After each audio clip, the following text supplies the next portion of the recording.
Oh, morning, people. Hope everything's good. Oh, well, got a guest near this morning. Last night we was having a chat and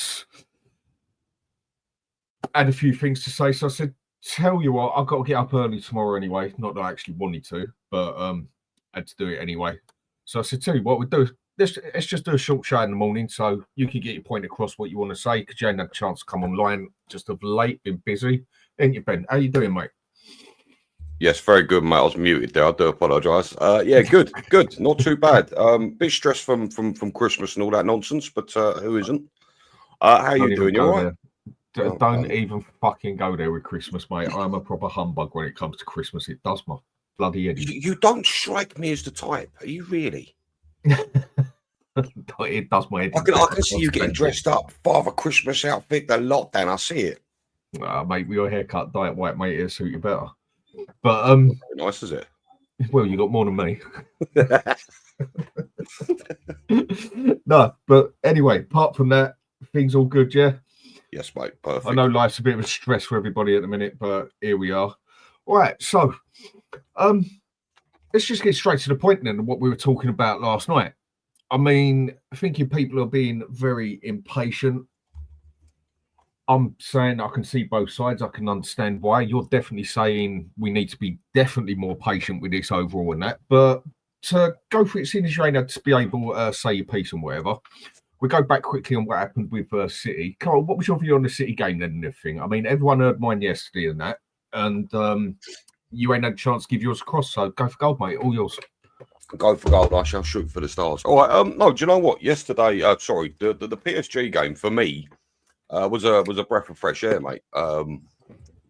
It's been one of the first time in a long time I've watched a game and I've sat there and I've felt, you know what, win, lose or draw, I just feel like I watched effort, I watched determination, I watched, you know. Look, the way I see it as a Spurs fan is this.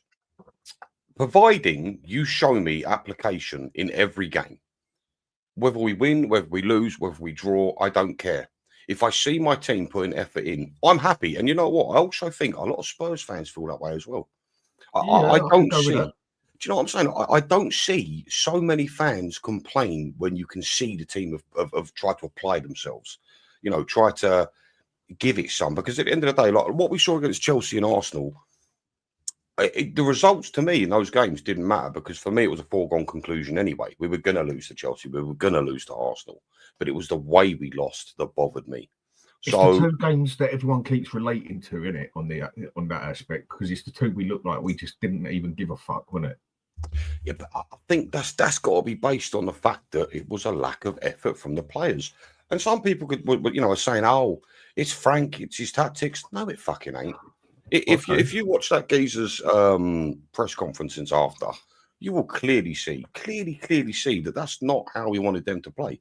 You know, so for me, the PSG game was a delight to watch. I actually had fun watching that game. And you know, look, you get some fickle fans, and listen, I'm not going to sit here and pretend I don't understand it because I do.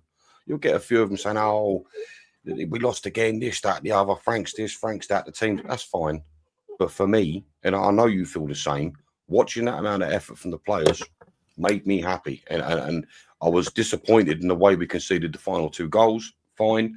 I still felt that Sarr, you know, the goal that came from Sarr going down was a foul, personally. I also feel we got very unlucky with the Kuti Romero challenge. Look, you can moan at Kuti all you want, but he tried to make up that ground to get that challenge in. And I'm sorry, if you go down, right, if you slide and your hand comes up, is that not natural? I'm just saying, I've seen it in the past where that's happened and penalties haven't been given. So, you know, I don't know. But overall, I was really happy with the game. Really happy with the game. Okay, I'll come to you on a couple of points on that in a sec. I'm just going to say those to a couple of people. Come on. And, then we get to it. God, these morning shows really ain't a bit of me, I'll tell you that. I prefer to do something like 12 o'clock. It's much easier. But then again, if you ain't had no sleep, what the fuck does it matter anyway? Anyway, Tony, how we doing, mate? Hope all's good in Sweden. Big up Dan and Benji in the chat. Happy Friday. Oh, yeah, and Black Friday as well. Got to remember that one. That's a lot of shopping I've got to do today. But I'm definitely not going to do it out of the room today. I mean, a lot of deals out there on the market at the moment, and if anything is a time you want to go get something, today is a day to go and bloody look for it for sure. So I will be doing a lot of shopping on here later. And Phil Coyes, big up lads, big up to you too, mate. Hope it was good. Must win tomorrow, Coyes. Yes, that's one I'm going to go to as well. I think he's bought himself a little bit of time with that performance against PSG. But there's still a lot of people breathing down his neck, basically, where if we don't show up for the game tomorrow, then it's going to be sort of back to square one again. I mean, it's almost like he's on thin ice already, the fella, for God's sake. But we'll come to that one. And Mark, big up Dan and Ben, big up, mate. Hope you're all good. And Jim, hope you're good as well, mate. Big up, guys, in the chat in the morning. And Tony, what you saying here? 4222, Vicario, Adogi, Van der Ven, Danzo, Porro. Bentoncourt, Paulinho. Now, that is what... Do you know what? I'm going to put that bit down just so I remember it. I have to write the stuff down. That's not a bad shout, to be fair. No. But there's a point he's got on there that I do actually want to talk to someone about, because it's one I haven't actually spoke to you about, honestly. Okay. And I just have to write the stuff down, because otherwise I forget it. I forget my name if I didn't bloody write it down in front of me. And if I forgot my wife's name, then I'd definitely get in trouble. That's the one I always have to remember. I mean, I'm terrible with dates as well, yeah, but the two dates I don't forget is her birthday, and it's mainly her birthday, and I try not to forget the day we got married. And I do get that wrong sometimes, to a point where I've had to make it a big part of my life, that name as such, with certain things, so that it's hammered in the back of my head, because if I forget that, I'm a dead man walking in that aspect. And anyway, back to the point with Simons, Kudus, Muani, Richarlison.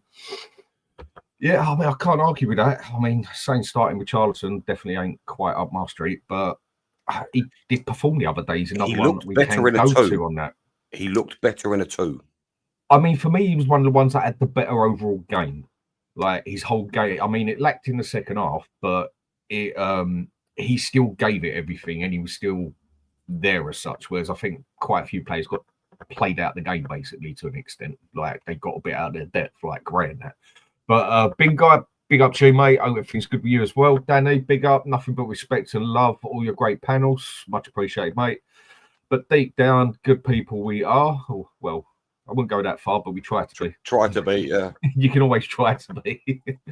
We all know what Conte said a few years ago. Jackpot, right? We keep excuses, and never learn. I can agree with that. In a big way. But it's not going to be until the end of next summer that we're going to see if this club means any business, mate. It's just going to be that long. Simple as that. And up till then, we're just going to have to ride it, basically, is the way I see it. And Golden Sun, you get this morning, all players aren't the best, so I don't expect great things, but I do expect effort at minimum, and they showed that at PSG. Come on, you Spurs. Exactly that. That's exactly what I've been saying, and I think a few others have been saying that as well. And Anthony, big up to you, mate. Big up Dan and Ben. And Ghosty, always hope you have a good morning. Big up Dan and Benj. Also on here, we got Rodney. Hope you're good, mate. And big up Dan. Big guy also saying, fans are not stupid. We cannot go on this same BS any longer. Oh, Benny, come on, mate. Come on. Mike, hope you're all good, fella. Hope everything's all good out in Poland. Hope it's all nice and warm. Well, at least out there when it's cold, you get bloody snow. Out here when it's cold, it's just pissing down my drizzle. Drizzle and slush, don't you? Exactly. And you look at it and it just don't feel Christmas here. It don't feel nothing. It just feels like I don't want to go outside. And Rock Spurs, like just said, Tony, for me, Gray or Bergville should play instead of Bentoncourt. You know what? That's another one I go to as well. I did know that as soon as them two had a good first half, people would just start going into complete meltdown how Archie Gray is the man. And no, I still don't think he is. And Freddie, we weren't even that bad against PSG. No, I don't think we were either. Solid first half, but second half, the better team won, basically. We got shown who were the boys and who were the men. But at least there was fight and passion in it. People forget they are the best team in Europe. At this moment in time, yes, they are. And Mike's saying, well, it's not fucking warm, I can tell you that. Just go last two here quickly. And James, how's that improvement under conceding 5 goals? That one, I do agree with what you're saying there, mate, but it was an improvement. At least we made the bloody effort. I was expecting to go and lose 5-0 and get totally smacked and come off of that embarrassed. Well, hold I at on, least James. was able to walk away from there saying we tried. Go on, Ben. Can I come at that one, James? Do you know what? I understand your point, but what? Look at the goals. So Vitinha is a perfect example of the difference between a good player and a world-class player. Like, some people could say, oh, those first 2 goals, we could have got out to him quicker. Listen, we had 3 people press him. But Vitinha is that damn good. Receives the ball, knocks it onto his left, knocks it onto his right, bang, goal. You can't stop them, unfortunately. That is what personifies a world-class player. The other 2 goals, well, the other 3 goals, should I say? Look, the other goal I thought was a foul on Sarr. You know, he got pushed over, and the goal went in. They didn't even show replays, which I found very fucking strange. But so there's that one, and then you've got the crazy moment in the box where someone managed to poke it in and we couldn't get it out. That for me was really stupid. But you say about improvement. Are you not happy just seeing the level of effort? I mean, look, listen, we're talking about PSG here, the best team on the planet, bar none, at the moment in time. As far as I'm concerned, I personally do see that game as an improvement. Yeah, 5 goals, I get that. But 2 of them were just defensive errors and solo mistakes. And that happens in games. But what I want to Spursy moments, wasn't it? Yeah, it was. But I think for about 20 minutes overall, that second half, we went a bit Spursy overall for about 20 minutes that second half. And it's not that they didn't try as such. It's just we just got shown for what we are. And we made some stupid mistakes. I mean, 3 of those goals. It's not that they weren't world-class finishes by him. I mean, fucking hell, the way he put it in the back of the net up in that top right-hand corner and it come off the bar, no one's getting that. Not even mad. Mate, not even someone out of Avengers is getting that one. So, but my point is, he shouldn't have had the chance to have the shot. We were slacking in defence, very much so. I think that was definitely our weaker part of it. We did slack in the defence on a few moments. I mean, the other thing is, like, Porro going in with a tackle, basically. That's the second time he's done that and cost us a penalty for it. He knows the rules with that.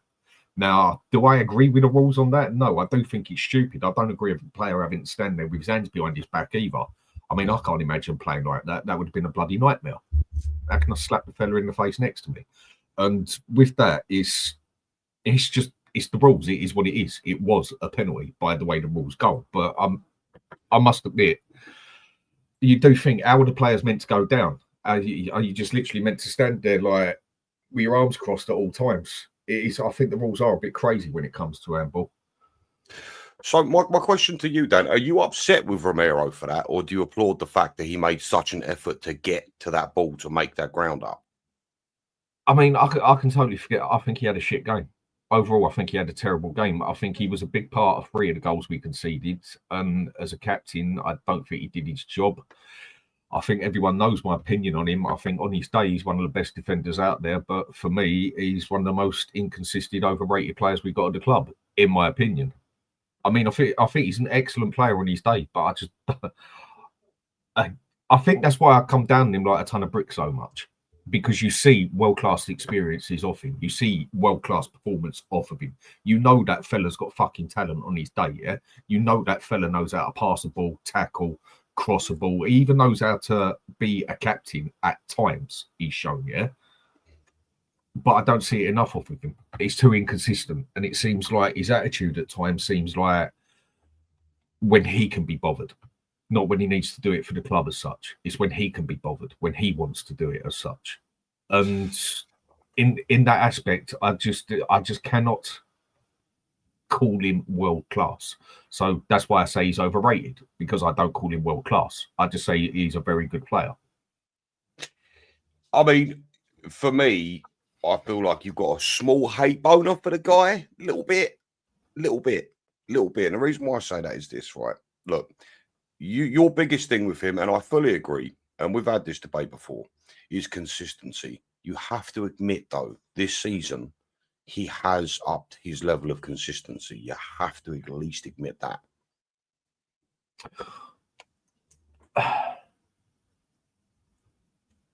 I think I'll judge that more after another 10 games. But so far, yeah, okay, I'll go with that. But he's still been very up and down.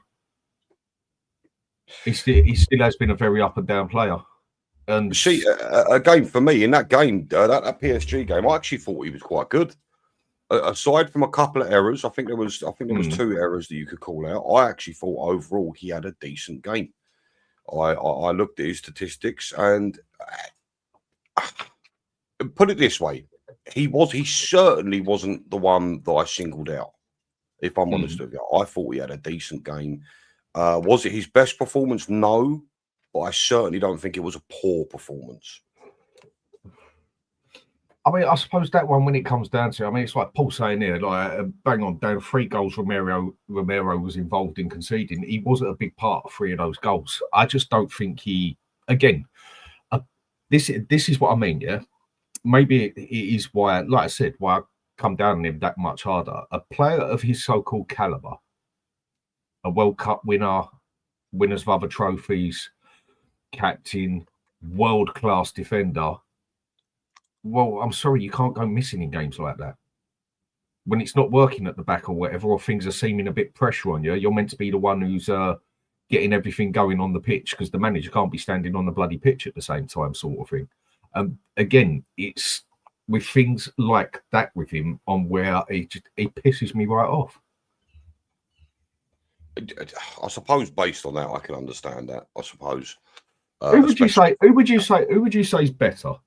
I mean, forget the whole career sort of thing, yeah? I'm saying from start of this season to now, who would you say has been the better player, Van der Ven or Romero? That's our question to answer, because I've seen the stats, and statistically, I'm pretty sure it's Van der Ven. He's been sublime. Bye-bye, baby. He's been sublime this year, this season, should I say. But I will say this much. I know for a fact Romero's not been too far behind him. He's much closer to Van der Ven than people seem to realise in terms of his performances this season. That is one thing a few people showed me. I mean, this is where I feel stats can be very much of a liar at times as such. I mean, you can look at stats and it can make it look like your team's had a bloody good game when it really hasn't.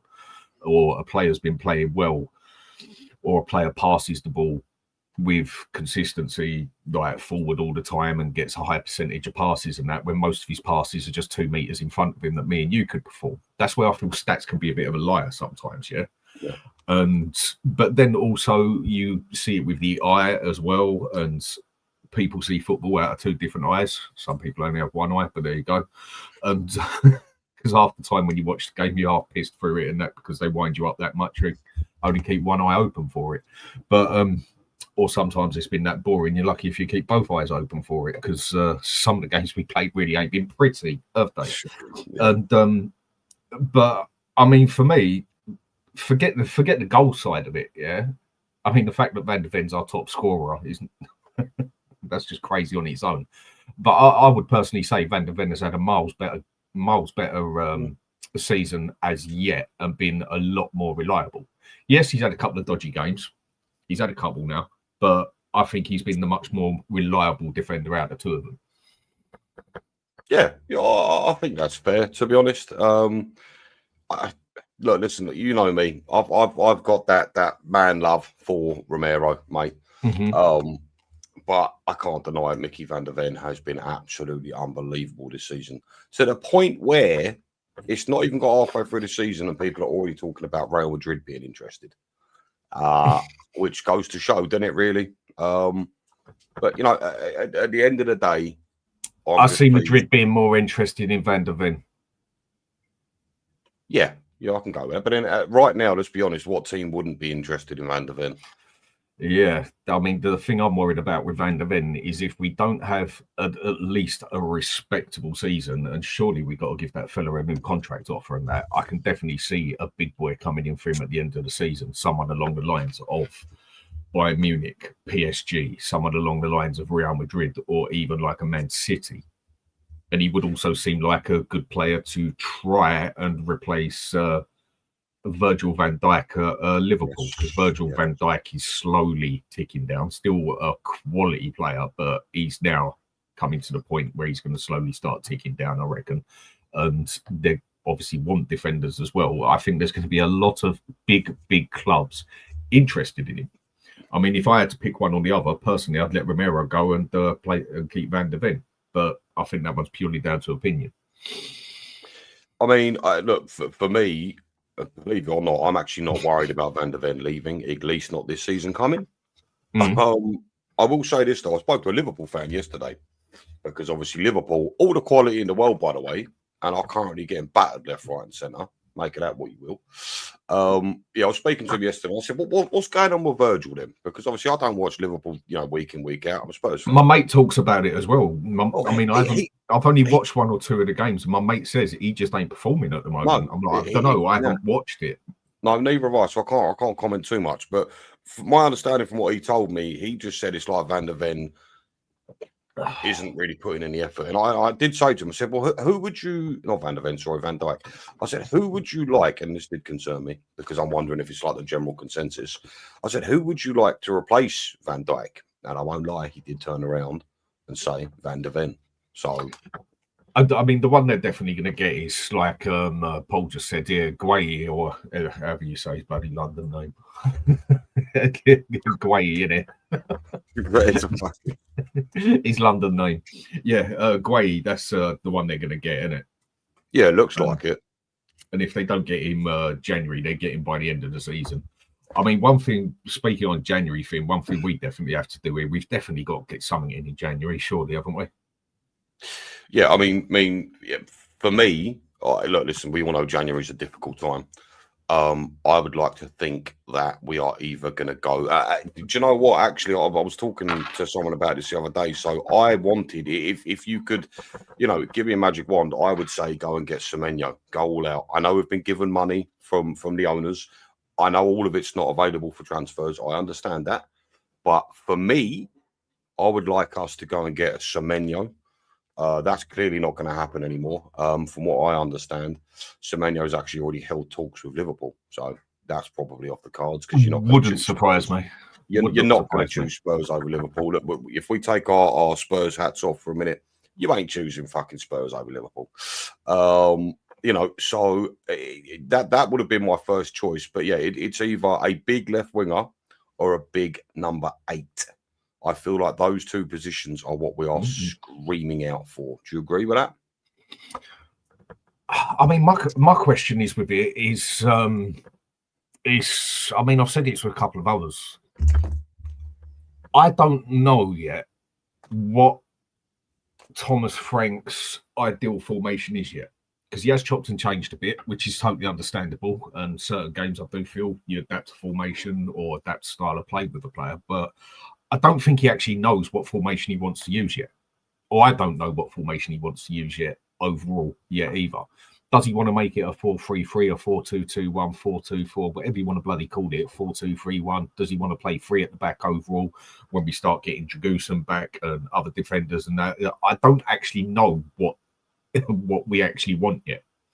So it all depends on what formation he intends to play. I mean, if he intends on going with a 3-4-2, a 3-4-1-2 or 3-5-2, whatever, then I'd say it's definitely someone out on. It's definitely a centre mid we need more than out on the left, because we'd have cover from that formation. Whereas if you're going to play it as a 4-2-3-1, then we need someone out on the left up the front just as much as we need someone in the middle. I mean, after that performance of Muani the other night, I think that's calmed a couple of people down. I mean, I'll still say we need a striker all day long, no two ways about it. But if he can perform like that against Paris, which I think he also had a point to prove and everything as well, then it's give you a bit of a hope for up front as well, isn't it? Wouldn't you say? Yeah, I'd say so. I won't lie. When Muani first turned up at Spurs, I thought, there's a couple of reasons for that. If you look at Muani's career so far, it's very hit and miss. And also, he had a chance to join Spurs in the previous season and decided against it. So, but I will say, you same as yourself, after watching that performance against PSG, I mean, that was fucking sensational. I thought he had an excellent game. Yeah, this is it. I mean, look, to be fair, every time I've watched Muani, well, not every time, but most of the time I watch Muani, I do see a little something. And we have to remember here, this guy's not played football properly for about 6 months. We've got a player who is not sharp in the slightest. And the other night against PSG, we saw what we could be getting, and potentially he could go on and have a fantastic season for us. I hope he does. And who knows, maybe even make it permanent because, look, what is he, 26? 26, 27? Something along those lines, give or take a year. Something Oh, along look, those lines. he's coming into his prime now, and all he needs right now is game time and to sharpen up. A fully firing, fully fit Kolo Muani is a very dangerous prospect for any defender to come up against. He's a very good player. Now, I'm going to say something, and this is just my opinion. Well, now, when I say this, I don't mean anywhere near that level, but there are a lot of similarities between Muani and Henry. Bear with me. I'm not saying on that level. I will repeat that. Explain. Okay, so Muani, like Henry, likes to drift out to the left, cut in, and finesse. If you watch Muani's career, he's almost like he has played out on the left a lot. He has played out on the left as an inside forward, like Son sort of thing. He has played out a lot in that aspect. Yeah. I'm not saying it's anywhere near Henry. So but he has traits that are similar. You're saying he's to put it different, to try and rescue you here to an extent. Yeah, go on, rescue me a bit here because I knew that was a bit left field. Go on. You're saying his style of play as such. You've got can take on a man, drifts out to the left. Likes to cut in. Obviously, nothing of the same caliber. No, God no. But I suppose my point was going to be, my leading on point to that is, I feel like like I said a minute ago, if we can get him fully fit, fully sharp.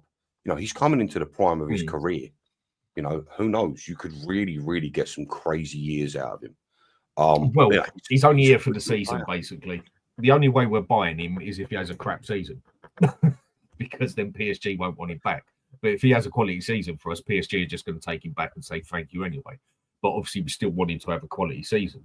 I mean, for me, I think he's a gifted player. I don't think he's an out-and-out goal scorer. I don't think he's going to be one that gets you 20 goals in the season. I really don't. But, I mean, the ball control I've seen off of him, very, very good.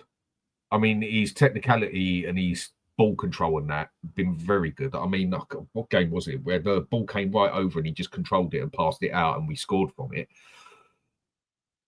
I'll make a dangerous relation sort of thing here. Now, obviously not saying of the same caliber or nothing as well, so defend myself like you've had to there. The way you control the ball and that, if everyone knows what I'm on about, what bloody game was it? Ball came right over the top, like right up in the air. I think he put it forward. He came back. It came right down. He took that Berbatov touch, didn't he? Sort of brought it down. Yeah.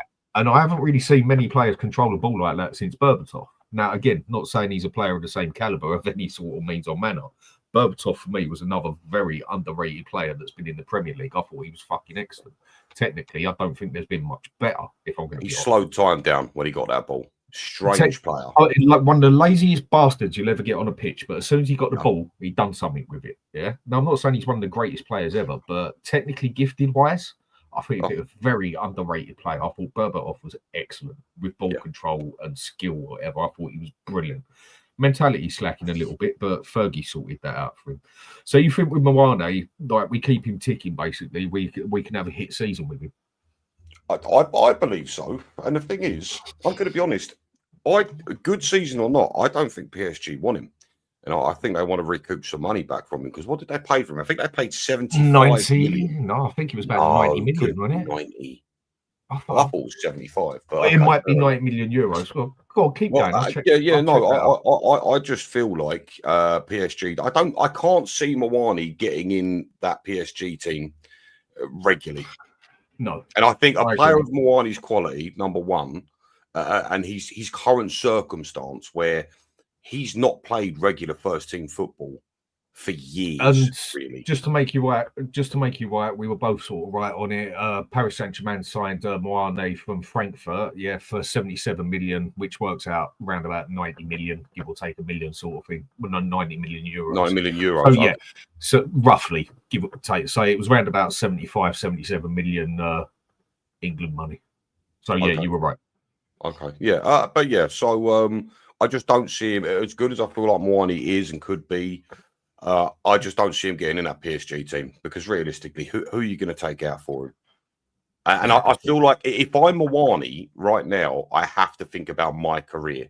I have to think about game time, because as I've said, if you look over his career, it's been very stop and start. His best season was for Frankfurt. And ever since then, it's been hit and miss real bad. I mean, me personally, I think he fucked his career by going to PSG in the first place. You don't go to PSG when you've got a Kylian Mbappe sitting there. You're just not going to get in. And when you do, you're not going to be in your favoured position. So, yeah, for me, that was a mistake on his part. And I'm sure he's learned from it. But, I think he needs to leave PSG. And again, if we can get the best out of Kolo Muani, I am all for buying him, mate. One thing I'll give you, Anthony, mate, one thing I have never done is relate Sarr to Patrick Vieira. Sadly, one of my favourite all-time players for his position, him and Roy Keane for that position. Ben was just saying his style of play as such. It's like how I related to Timo Werner. His style of play is very similar to Son. It's just he cannot fucking deliver. Simple as that. But Sarr, anything near Patrick Vieira and that, like, they ain't even got the same. They ain't even the same type of player. So whoever said that one, I don't know about that one. They're not even the same sort of player, same style of player. And to be fair, that's a huge compliment, mate, as well. We're not. There's just slight comparisons there. It's not. We did state he's not even in the same pool as him. But yeah. I mean, I do think Muani can deliver for us this season. Giving him some more time out on the pitch and everything, and that obviously he had to get his fitness back and that, and then he got that smack in the mouth. People were saying that like he's broken jaw and that, or he's going to be out for months and that if he's got a hairline fracture. You're not out for months if you've got a bloody hairline fracture on your jaw. If you've got a hairline fracture on your jaw, you just get on with your life. There's nothing you can do about it. I mean, the main thing you have to do, depending where it is, I've seen it happen to a few people, is basically eat with soup and bread, depending where it is. I mean, if you've got it down the side there, that's where it can be very funny because that's where it gets very touchy. But if you've got airline fracture along your jaw around here or whatever, it's just basically get on with your life. And that's pretty much what he's done, put the face mask on. And honestly don't really see what much difference that makes if someone goes and elbows him clean in the face. But I ain't the medical fellow in that aspect on that one. But yeah, the performance from him, if he can stick with it like that and we can get some consistency out of him, and I can't see why we can't get, let's say, 12 to 15 goals out of him at least, and a few assets as well.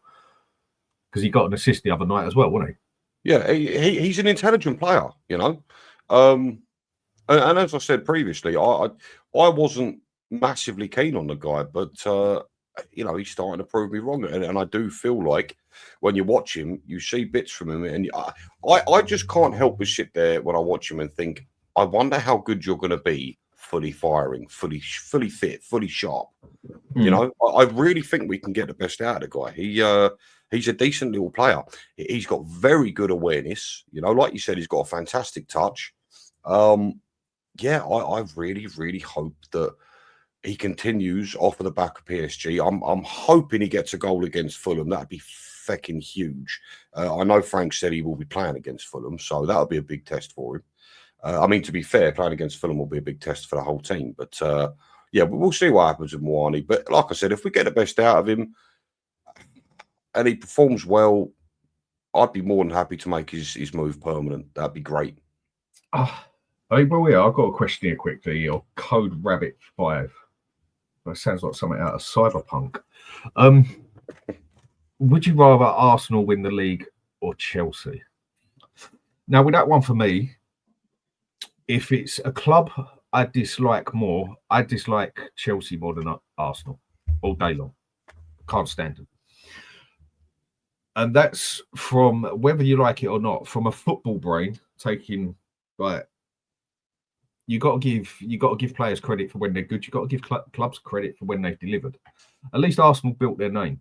Chelsea didn't. They bloody bought it. Same as I've got no respect for City at the end of the day. It's a brilliant team, yeah, but they only got it because they got a multi-billionaire takeover, basically. At least Arsenal went and built their name. Man U went and built their name. Liverpool went and built their name. Man U went and built their name to the point where they had the money to spend as such. They didn't just have it all given to them on plate. But if it comes down to the crunch where one of them has to win it this year, yeah, I'd still rather say Chelsea win it as such. Just to keep the Arsenal fans shut up in the corner, even though I despise Chelsea more than Arsenal. And I do think I've got to watch Chelsea this year. I said it at the start of the season. Chelsea were going to be my dark horse. Yeah, dark horse, basically underdogs, whatever way you want to put it. We're going to be my dark horse team this year. I think Chelsea, for some reason, you just got to keep an eye on them because bar one or two players, they've got a good team, not just a squad. They've got some good depth as well. So it's a bit of a lose-lose situation. You don't want either of them to do anything, basically. But Chelsea are the ones that I despise more than Arsenal, but I would rather see Chelsea win the league. I mean, I've seen them win the league enough times over the past couple of years, so I can deal with that one. I mean, if Arsenal go and win it, you know you're never, ever, ever going to hear the fucking end of it again for the next 20 years, basically. So they can just go without. But I can't deny it. They're looking bloody good, but let's just leave that one at that sort of thing. So go on, you were saying. Was I? Or you forgot about it. Right, the thing I'll go to then, yeah, is with the game coming tomorrow with Fulham, obviously it's a must win. Every game's a must win. We know that, yeah. But people are right on Frank's back at the moment.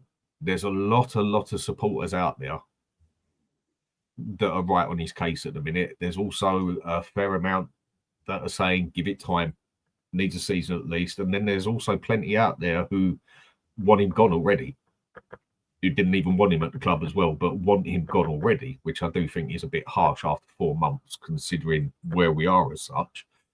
And if it comes out and we end up having a terrible game against Fulham and lose that, you know it's going to be breathing down his neck big time. So what do you think we've got to do with that game with Fulham? Do you know what? On Frank, right? To the supporters that want him out, I want to ask you a question. So Spurs average manager, time, having a manager at the top, club time is about 16 months. About a year and a half, isn't it? Yeah, about that. Something along them lines, right?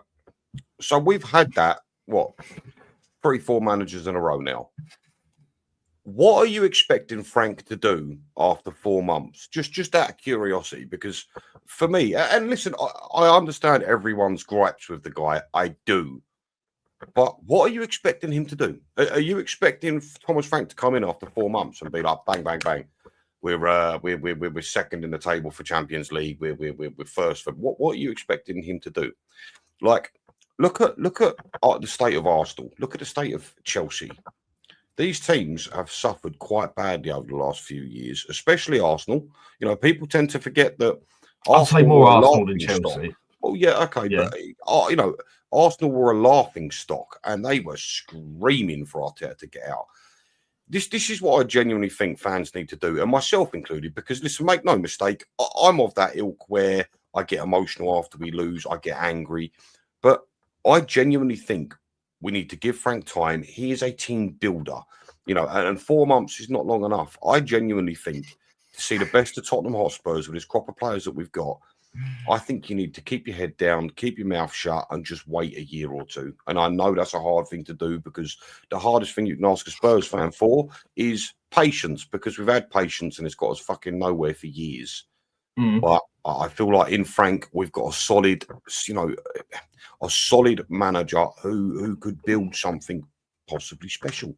But you cannot come at Thomas Frank after 4 months asking for him to leave. It's fucking ridiculous. But what are you going to do? Get another manager in, do the exact same thing? Like, exactly. I mean, Jesus Christ, who was it? Who's that guy? Who's that other manager we want? Is it Glasner? Yes. Now, Glasner would have been one of my first choices. My choices was in Inzaghi, Glasner, and then I was happy with Frank or Iriola. But am I right in saying, I'm not sure if it was Glasner or Iriola, bear with me, one of them didn't win their first 11 games. Am I correct? Was that Glasner? I think it might have been Glasner. Now, could you imagine? It's a dog-eat-dog world, mate, not a dog-eat-dog world. I mean, depends what style you like it, but it's a dog-eat-dog world. Don't mess with his saying, mate. But yeah, But then we all like different styles, don't we, mate? Anyway, but that's all I'm saying. Could you imagine Glasner coming into Tottenham and losing the first 11 games? Jesus. And now all of a sudden people want him at the club. Like, you have to start somewhere. And it's sometimes starts aren't pretty. Look at Pochettino. He had a terrible first season. If it wasn't for Harry Kane's free kick, he'd have been fired. And he turned out to be one of our best managers of all time, at least in my opinion. You know, Pochettino gave me my best years as a Spurs fan. He was beautiful. And he's the benchmark for me. But yeah, look, with Thomas Frank, I think we just need to calm the fuck down. He's had 4 months. The man's going to need a good couple years to get this team to tick right. And let's not forget here, he's one window. One transfer window. This is it. And Levy was still there. Give the man time. Every single Spurs fan gets downhearted, gets frustrated. You know, we're all the exact same because we love our club. I don't know fucking why at times, but we do. You know, so just we are going to have to put up a lot more shit. Like, he's lost the dressing room. No, he hasn't. I don't think I could agree with that. I mean, he might have an issue with a player or two. I mean, that's more than likely. I mean, that's more than likely with any manager or whatever. But I don't think he's quite lost the dressing room yet. I think that's a bit early to say that, isn't it? Lost the dressing room. I think that's a little bit. I think that's a little bit early. No, do you know what? Is there? Go on, say what you've got to say, and then I was going to say he might not have earned the dressing room just yet.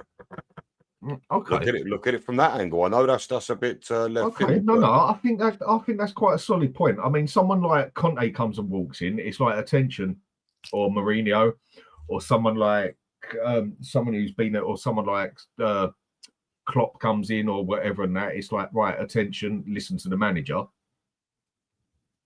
He comes in.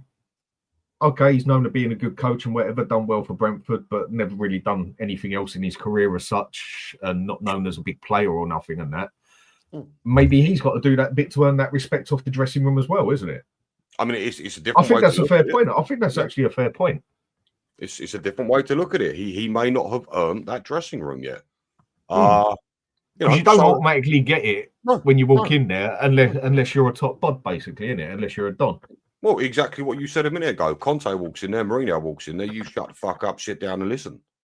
You know, so yeah, maybe that's the case, and maybe he's got to earn the team's trust. You know, because here's the thing: what I am seeing at the moment is people absolutely going into Frank about certain games that we've played, like, oh, you know, the team haven't performed well. They showed no fight. They showed no desire. Do you honestly think Thomas Frank wanted the team to play like they did against Arsenal? I mean, I'm going to ask you the question. I would hope not. For me, the last few games, your Chelseas, your Arsenals, I think that's on the players. I do. I genuinely do.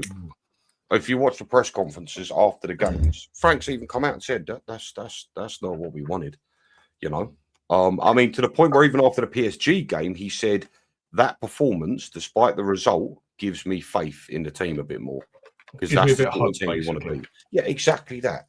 So for all the people that are jumping on Frank's back, and again, I do understand it to a certain degree, but I think you want to look more closely at the players than Frank, if I'm honest with you. I can get what you're saying, but then also with that, I can turn around and say, no, it's got to be on Frank's back as well as the players if the players ain't performing on there. Because as far as I'm concerned, it's the manager's job to pick the team, and it's the manager's job. He shouldn't have to get the players hyped up for a big game like PSG, Chelsea, Arsenal, whatever. But if he has to do his job on the motivation, that is also on the manager's head as well, as far as I'm concerned. That is actually part of his job. And if he can't get his players motivated up for a big game like that, then there's definitely issues there. And I won't deny it. I mean, I've got questions with him. I'm very 50-50 with it at the moment. I think I think there's been games where I think we've looked worse under Frank than we have under Ange. I think there's been games where we look good. And I think on average, I think we've been okay. I mean, we're ninth in the league, and what is it? 3 points off top 4, yeah? So it's easy enough. One win and we're back up there, whatever. I think we're doing okay. And with the team we've got, injuries we've got, what really could you expect? But if we wouldn't have even turned up for that game against PSG, motivation-wise and that, and just done another what we've done on other games recently, then I would have started having some serious questions for Thomas Frank. I think that's the one where he's bought a bit more time with me before I start questioning a few more things. For sure. That was the main issue I had. So I think it's got to come down to both. I mean, it's hard to disagree with you. However, I wonder if you ask me, who is Thomas Frank? I would say he's an adaptable manager, and a tactician. He may not be a man manager, and quite frankly, should the players need to be motivated for Chelsea and Arsenal? Should they need to be? Is that not something that should be automatic?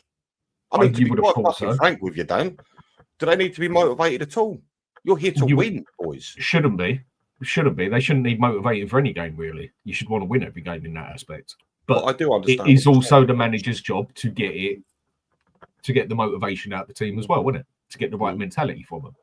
Yeah, I suppose you're right. Yeah, the other point with it that I see is if it's at that point as well. If we ended up sacking him now or whatever, I think a lot of it comes down to where a lot of supporters don't like his style of play as well. It doesn't suit the the Spurs style of play. I mean, what the fuck is the Spurs style of play? Like I say, and people have said to me when we done the double and everything and that, I was like, well, sorry, I wasn't alive then, so and I haven't seen that style of play since then. I mean, was there a style of play just after World War II for us or something? Probably, but I weren't about then. And I think that's the other thing people struggle with as well. It's like they didn't like Conte from day, a lot of people, but they dealt with it because we got results out of it. And as far as I'm concerned, he did work a miracle in the way he got us in that Champions League with that shit team he had, bar Kane and Son. That the rest of the team was fucking awful, yeah. And he got some good games out of him because I think he's a quality manager. And then it all started going a bit tits up. And one of the first things the supporters jumped on was his style of play. It's not the Spurs way. See, it's difficult because for me, Dan, I love Conte as a man, as a manager. I think he's absolutely fantastic. However, I like his style as well. No, that's fine. I mean, again, each to their own. For me, exactly. Watching Conte ball made me want to smash my fucking head against the wall. I'm going to be honest with you, mate. Every single week, it was the same shit, and it was so boring to watch. I know. Look, that's just my opinion. I know people have. Me personally, if you had to ask me what my favourite style is, it's just Pochettino. Carry this on for a sec. I've just got the door. Yeah, it's. Oh no, he's left me alone. I haven't been alone before. Shit. No. For me, Conte is just. He's a. I mean, what he said in that press conference, I think he was 100% right. I genuinely don't think he said anything wrong when he had a go at the club, because realistically, and it turned out, he was right, everything he said. But for me, Conte just made me want to smash my head against the wall. He was it was very boring to watch at times, and it was so repetitive. You know what I'm going to do? I'm going to read some stuff. Mr. Are you single and available? What the hell? Right, sorry. There you go. I was listening to what you're saying. Sorry, mate. Parcel. No, I was just saying, Conte was a great manager. I just couldn't stand his style of football. I like Conte's style of football, and that I like the Italian style as such. I like the counter, fast attacking counter, but he didn't really have the players to perform with it as such. But then Frank is also very pragmatic as well, compared to what we've had. I mean, in some aspects, it seems like we've gone from one extreme to another. Like have an out-and-out Ange ball, chaotic one, and now we've got one who prefers sitting back, basically. And that. I mean, some people even said to me that performance against PSG, the way we played, was more like Ange ball. I mean, I don't think Thomas Frank does it intentionally. I think he wants to be hard to beat, but I do think he likes. I think he does like, because listen, I've seen some fantastic Brentford games when he was there. Some fantastic Brentford games. But I just feel like I think his number one motivation is to be hard to beat. But I wouldn't necessarily call him, funny enough, a defensive manager. I mean, right now at Tottenham, and he said this from the very beginning, he's just trying to make us harder to beat, and then he'll move on to the next phase, to the next phase, to the next phase. He's laid that out from the very beginning. So, we'll see. This bit, what's just been said here, I can relate to what's being said there. God, he does come across like a bit of a nice fella, doesn't he? I mean, I don't think he is behind closed doors. I don't know. I mean, with them ear rolls and that fucking haircut, it's got to be shocking to have to stand there in the dressing room with him, let alone having to be in the room on your own with him. But that's he ain't got the manliest of voice, you know. No, in the game, and probably about the scariest thing about him is he looks like a fucked up professor. But that just he hasn't. I can agree with what's being said there. Like he's too nice. He doesn't come across. I mean, we don't know what goes along behind the scenes and whatever in that yet. But he doesn't come along with that presence as such. That if I was in trouble as a player, I'd be shitting myself that I've got to go to the office. Now, if I know I've got to go there and see Conte, I'm like, fuck. Here we go. I don't want to do this. And with players, and with others like the way Ferguson was, for example. Like even Pep, you can see he means business as such. Klopp, you know, there's a psycho side to him. I mean, when he starts grinding his teeth and talking. Hold on, who's that one at Bayern Munich? Who's that one at Bayern Munich? Young fella, Man City. I know you're on about. Yeah, I know you're on about. Vincent Kompany, mate, he goes off. Have you seen him in training sessions? He loses his mind, mate. Not training, but what I'm saying here is I can get what the fella's saying here. He does come across like a bit of a nice bloke, doesn't he? And sometimes maybe you need that manager who's just going to be a heartless, ruthless bitch. I mean, even in that case, you could look at Arteta even and say, I mean, Arteta, he's not someone I'd look at and be scared of. He's someone I'd look at and think, you're more of a prick, but I'd have to keep my words down because I get the sack. Because he's actually got the bottle to do it. He's actually proven that he's got the bottle to take a player of big caliber and just say, do you know what? If you ain't going to do it this way, get the fuck out, basically. So, again, credit where it's due in that aspect, yeah? Even though he just wouldn't intimidate me in any way. But knowing the fact that he would actually drop you from your job, no matter who you are as the player, credit where it's due. Has Frank got that capability about him? We don't know. Time will tell with that one in that aspect. But I get what he said there. He does come across like a bit of a nice man, doesn't he? Like he'd sit there and give you a chat every time instead of now and again. I mean, again, it's all down to opinions at the end of the day, and we've all lived up in different lifestyles and that. But I just think players' mentality, people these days, like modern day Gen Z, whatever you want to fucking call them, are too soft on the head anyway, yeah? But that's just an opinion. I think, at times you've got to sit there and tell the player, like, look, come on, man, you can do better than this. And there's other times where I feel you've got to get up by the scruff of the neck, slap him in the face and say, pull your finger out. Yeah, Dan, I can't help but feel this current Spurs team would require the latter. I feel like they need a bit of a boot up the arse, to be honest with you. Yeah. But then there's people who say, well, what sort of effect does that have on people as such? That's a negative effect, isn't it? Like, oh, fuck off, negative effect and that. I get it and everything and that. But I know one thing. I was always more worried about getting my teeth knocked out by my mother if I'd have sworn in front of her than getting sat down and getting a lecture on what I should say and shouldn't say. Yeah, I know what intimidated me more. Yeah. And I know what I would respect in a person, a manager, more. But that's just me as a person, and I'm not a person that is made for this day and age as such. I'm still very much 80s, 90s. Oh yeah. When very much different time. Very much different times and conditions as such. Got to be very careful with this subject, mate. Very, very careful. Oh, bollocks to it. I couldn't care less, mate. And with that, maybe he's a bit of a nice man on there, but then you look at some of them players. Could they even handle a bollock in some of them? Because you do think we have actually got some timid players out there as such. Yeah, it looks that way. I mean, but you know, it's funny enough though. I know he's got a bit of a small demeanour and all that. I could see Frank going a bit scatty. I could genuinely see that. And again, we'll never know because we don't see it. Yeah, I don't know. But I do wonder.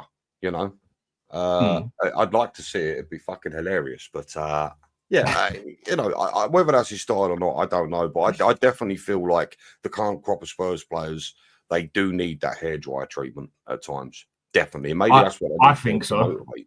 Yeah, I think so. I personally think so. And look, when it comes down to it, mate, I just try and be level-headed with a lot of things. I try and see both sides to a story, yeah? I ain't going to go overhyped over 1 minute and then totally lose it the next minute and that. I try and see both sides to a story, even if I don't agree with it, yeah? I at least try and open my mind and get the other person's point or try to understand their point. I try not to be like a brick wall when you speak to me in the aspect of no matter what your opinion is, it ain't going to go through, ain't even going to go in one ear and out the other, it ain't even going to go in. Some people you can talk to and have a chat, a debate with or whatever, and they listen. Other people, it's like a brick wall. You can't change an opinion, like some people's opinions. Each their own. I mean, fair enough. If that's how you see it, fella, that's how you see it. I just feel with how things are at the moment, I can't say I'm impressed, but I can't say I'm depressed as such because I can't say I was expecting much better. And it's just one of those things that I think we've got to ride it and give it a bit of time to see where it ends at the end of the season. Yes. I think the question I ask you, before we go back to Fulham and that, as soon as we're still talking about Frank, with everything the fella's saying here, Cox Enormous, nice name. Sounds like something off an Xbox. You're speaking to my missus again, mate, okay? It's not true. It's not true. I wish it was. With that, looking ahead, I mean, like I say, we can only judge by 4 months, so it's a bit of a hard question to answer. But do you think Frank has really got it to take us anywhere as such? Now, people say, what do you mean by take us anywhere? When I say take us anywhere, I at least mean get us back to a respectable club, fighting for a cup and finishing in top 4. That is what I mean by getting us back to a respectable status. And then obviously you take it from there, because you can't expect someone like pretty much any manager to come in here and get a team of this caliber up to a bloody Premier League winning team straight away. Yeah. Do you think Frank has got it? Let's say we've gone and got him to level things up for the next couple of years and then plan on getting players in, bigger manager in and whatever else. If ENIC have pulled their finger out their arse and got their act together. Again, another one. I don't think we see nothing until the end of next summer. But do you think he's at least got it to get us on the steady again? Get us looking like a top 4, top 5 team sort of thing, Champions League, possibly going for a cup as well? Do you know what? Funny enough, I do. Okay. I think you judge managers of previous experiences with other clubs, and you have to look at what he did with Brentford on a shoestring budget. I mean, Jesus, we think Spurs don't spend money. Do you know what? I actually have faith that that Frank will do well for us. I do. I think he will steady the ship. Because look, what he did with Brentford, you know, if you give a manager like Frank better quality, you know, over the park, I feel like he could achieve something. I mean, I don't know why. I just have a funny feeling he's going to push us forward. But my concern is, I genuinely think he's going to need 2 to 3 years before you start seeing the best out of a Frank team. And I just don't think he's going to get that time. I don't know. Yeah. I mean, one thing you don't get, I mean, this is where I use the phrase, it's a dog-eat-dog world. Some people don't like it. Some people do like it. Couldn't really give a toss either way. It's that point of whether people like it or not. That is what the world is like. I mean, I know, again, we've all grown up in different ways and whatever, but definitely the places I had to grow up and things I've had to do, and that it's either you or them at the end of the day. You can't look after everybody else. If you don't look out for number one, who's going to look out for you? You look out for yourself before you look out for the rest. But that's just my opinion to it, yeah? Especially when it comes to football, and especially as a manager, it is a dog-eat-dog world. How many managers actually get the due time that they would actually need to improve this team to actually get it to a caliber or a standard, yeah? Literally any manager that goes into a club is almost expected to do things in 5 minutes, isn't it? Bingo. Yeah, it's ridiculous. I mean, the funny thing whether it's right or wrong, what should and shouldn't be, there's a lot of things in this world that should be. I should be able to leave my fucking car door open or my front door open without someone coming in and then doing me with a bloody hammer and nicking everything I've got. But it's dog eat dog world. That's just the way it is. Like it or lump it. You ain't going to change it as such. So, like I said, with a manager sort of start, whether he should get the time or not isn't really the point. You don't really get that much time, do you? No, you don't. I mean, look, you know, you asked me a question about Frank, right? You said you think he could be the man to take us forward. I wonder if you asked Arsenal fans 4, 5, 6 years ago whether they felt the same about Arteta. No, they didn't. No, they absolutely didn't. And here's the There's thing. still a fair few that don't. There's still a fair few Arsenal fans that don't think he's got it. That's anyway, fine. But right now, Arsenal are sitting top of the Premier League and top of the Champions League. You know, and let's be realistic here. Arsenal, 3 years back, have progressed. Look, we can all banter them for not winning anything. That's fine. I fully understand that. But you know, they have progressed. Eventually, it's going to click for them. And who knows? This may be the season where it does. But you could ask the same question of Mikel Arteta. Was he the man to take Arsenal forward? And currently, as things stand, look what he's done for them, you know? And you hear some people say, you know, as long as you're consistent and you're amongst it, eventually you'll start to win trophies. And that's what's happened at Arsenal. On that side with him as well, when you're given like 1.2 billion as well, I do expect you to have that team up and running. What sort of manager have we had that we've given that sort of money and chances in that? I mean, Ange did have around about 350 million to his name, basically. And something along them lines, if I remember right, about 300, 350, something along them lines. It was 450. Either way, yeah, he had a significant amount of money. What has Frank had? You know, I mean, he's barely even had a window. So I just think, when are we going to finally settle on a manager and say, all right, win, lose or draw, he needs time. Win, lose or draw, he needs time. And like I've said in the past, it's from a Spurs perspective, it's the hardest thing to ask for right now because we're all craving the Pochettino days back. You know, look, at the end of the day, I think you need to settle. And quite frankly, excuse the pun, I believe Frank is the man that we should just settle on. And I think he will progress. At least, I believe will progress year on, year out with him. He just needs time. But whether it gets or not, I don't know. I mean, I like the way he's just said it here, Mashing Joe. I can't see Frank getting pissed and causing trouble in a pub, but I can see Postecoglou getting pissed up and having a fight in a pub. Do you know what, mate? I just think you hit the nail on the head with that. That is so true. That is so true. It is true. I mean, I don't know, mate. I don't know. No, I don't know. The way they come across, personalities and everything of what we see and whatever and that. You're in the pub with your mates. You've had a bit too much. You know, your mate's been in the toilet a bit too many times, twitching at the jaw and that. I was going to say, give Frank some marching powder, see what he does. You know what I mean? And then it goes a bit funny and that. Who would you rather have standing next to you, Ange or Frank? I know I'm personally rather have Ange stand next to me for the fight and that. At least if it goes totally wrong, you can stick behind him because they ain't getting through him, sort of thing. I mean, he ain't a small lump, is he? But he seems to have more of the mentality of fuck you, I'll do it my way. No, like I ain't having it. And no, that didn't work and whatever and that. But as a person, I can respect that in a person. But as a manager, you need to be more adaptable than that. So if it did come down to the punch up in the pub, yeah, I'm definitely probably having Ange next to me over Frank. Yeah, I'll go with Frank, mate. Skinny guys fight to the bone. Or do you reckon Frank's more the guy that just take the slap in the take the slap? It'd be the one more likely that takes the slap in the face that you say, get out of the way, you little prick, basically, and that he disappears. You walk outside. Next thing you know, you got something pulled over your head and you're dragged in the back of the car with two big blokes sitting there while he's sitting in the front looking at you. He seems more like that style of person. He ain't going to get it done himself. He'll get his own men in there to do it. So you're still going to get your nose busted. So you're still going to get fucked up either way, no matter what way it happens. But he comes across as more as that sort of man.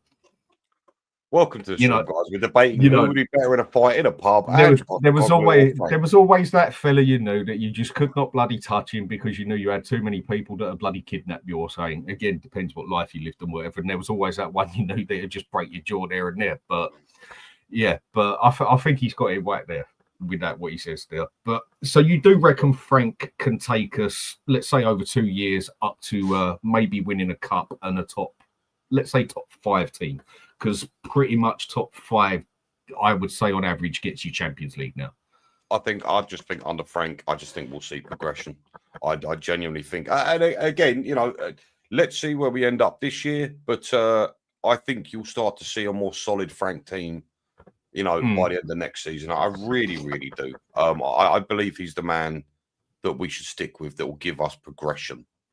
Whether it's slow or not, who knows? But I do think he'll progress the team year on, year out if he's given that time. So with the Fulham game, what have we got to do apart from win it? It'd be nice. What do you reckon we got to do? What do you reckon? What formations he got to use? What's he going to do? Like a couple of people said earlier. Question. We seem to have slid to that back three, and I've got no problem with it. I've got no problem with it at all, providing we don't sit back like we did against Arsenal. Well, we didn't start it with PSG. I thought we were, but we didn't. We played more of a 4-2-2-2 with PSG. Yeah, it was a weird one, wasn't it? It was a bit of a weird one. It was like what we did with Everton. Yeah, it was a strange. No, look, as far as formation goes, and again, it's what I love about Frank. He's starting to become. He's doing his adaptable thing again. He's adapting, play styles for games. People did ask for that, didn't they? And that's what they said Ange ain't got. Yes, because he started to stick to the 4-2-3-1, and it just wasn't working. And it looks like he's starting to change it up again, which I can applaud because, as you said a second ago, it's something people have said, hold on a minute. He seems to have lost his way with the whole adapting, to different situations for games. And again, who knows what that was for? Somebody mentioned not so long ago that it could have been a consistency thing, just trying to get the team consistent. I don't know. And changing the formation left, right, and centre can cause problems with consistency. Of course, it can. But yeah, as for Fulham, I really don't know. All I do know is Tottenham Hotspurs need to be very, very careful against Fulham. Because if you go into that game thinking it's going to be easy, you are in for a rude awakening. Fulham are a decent little team. There's certainly no mugs. Well, there's no easy game in the Premier League. Basically, there's teams that you look at, you should win that as such, or you're the favourite. But that's why the Premier League is the best league in the world, basically, isn't it? I mean, Fulham for me isn't going to be an easy game. Like I said, no game is. I think and it's our home record as well, isn't it? Because we are at home, isn't it? Yes, I believe we are. And our home record is fucking abysmal. But Dan, what we need to do is we need to go off of that PSG game. The players have to understand that is the benchmark performance. That is what you have. That is the bare minimum you have to do every single game. Okay, and that is the only thing that concerns players. Do we? What a few people are saying, and what I know, there's been other questions about. Then, do we now start? I mean, for me, Paulinho goes without. He's a no say. He starts. I mean, number one on the team sheet for me.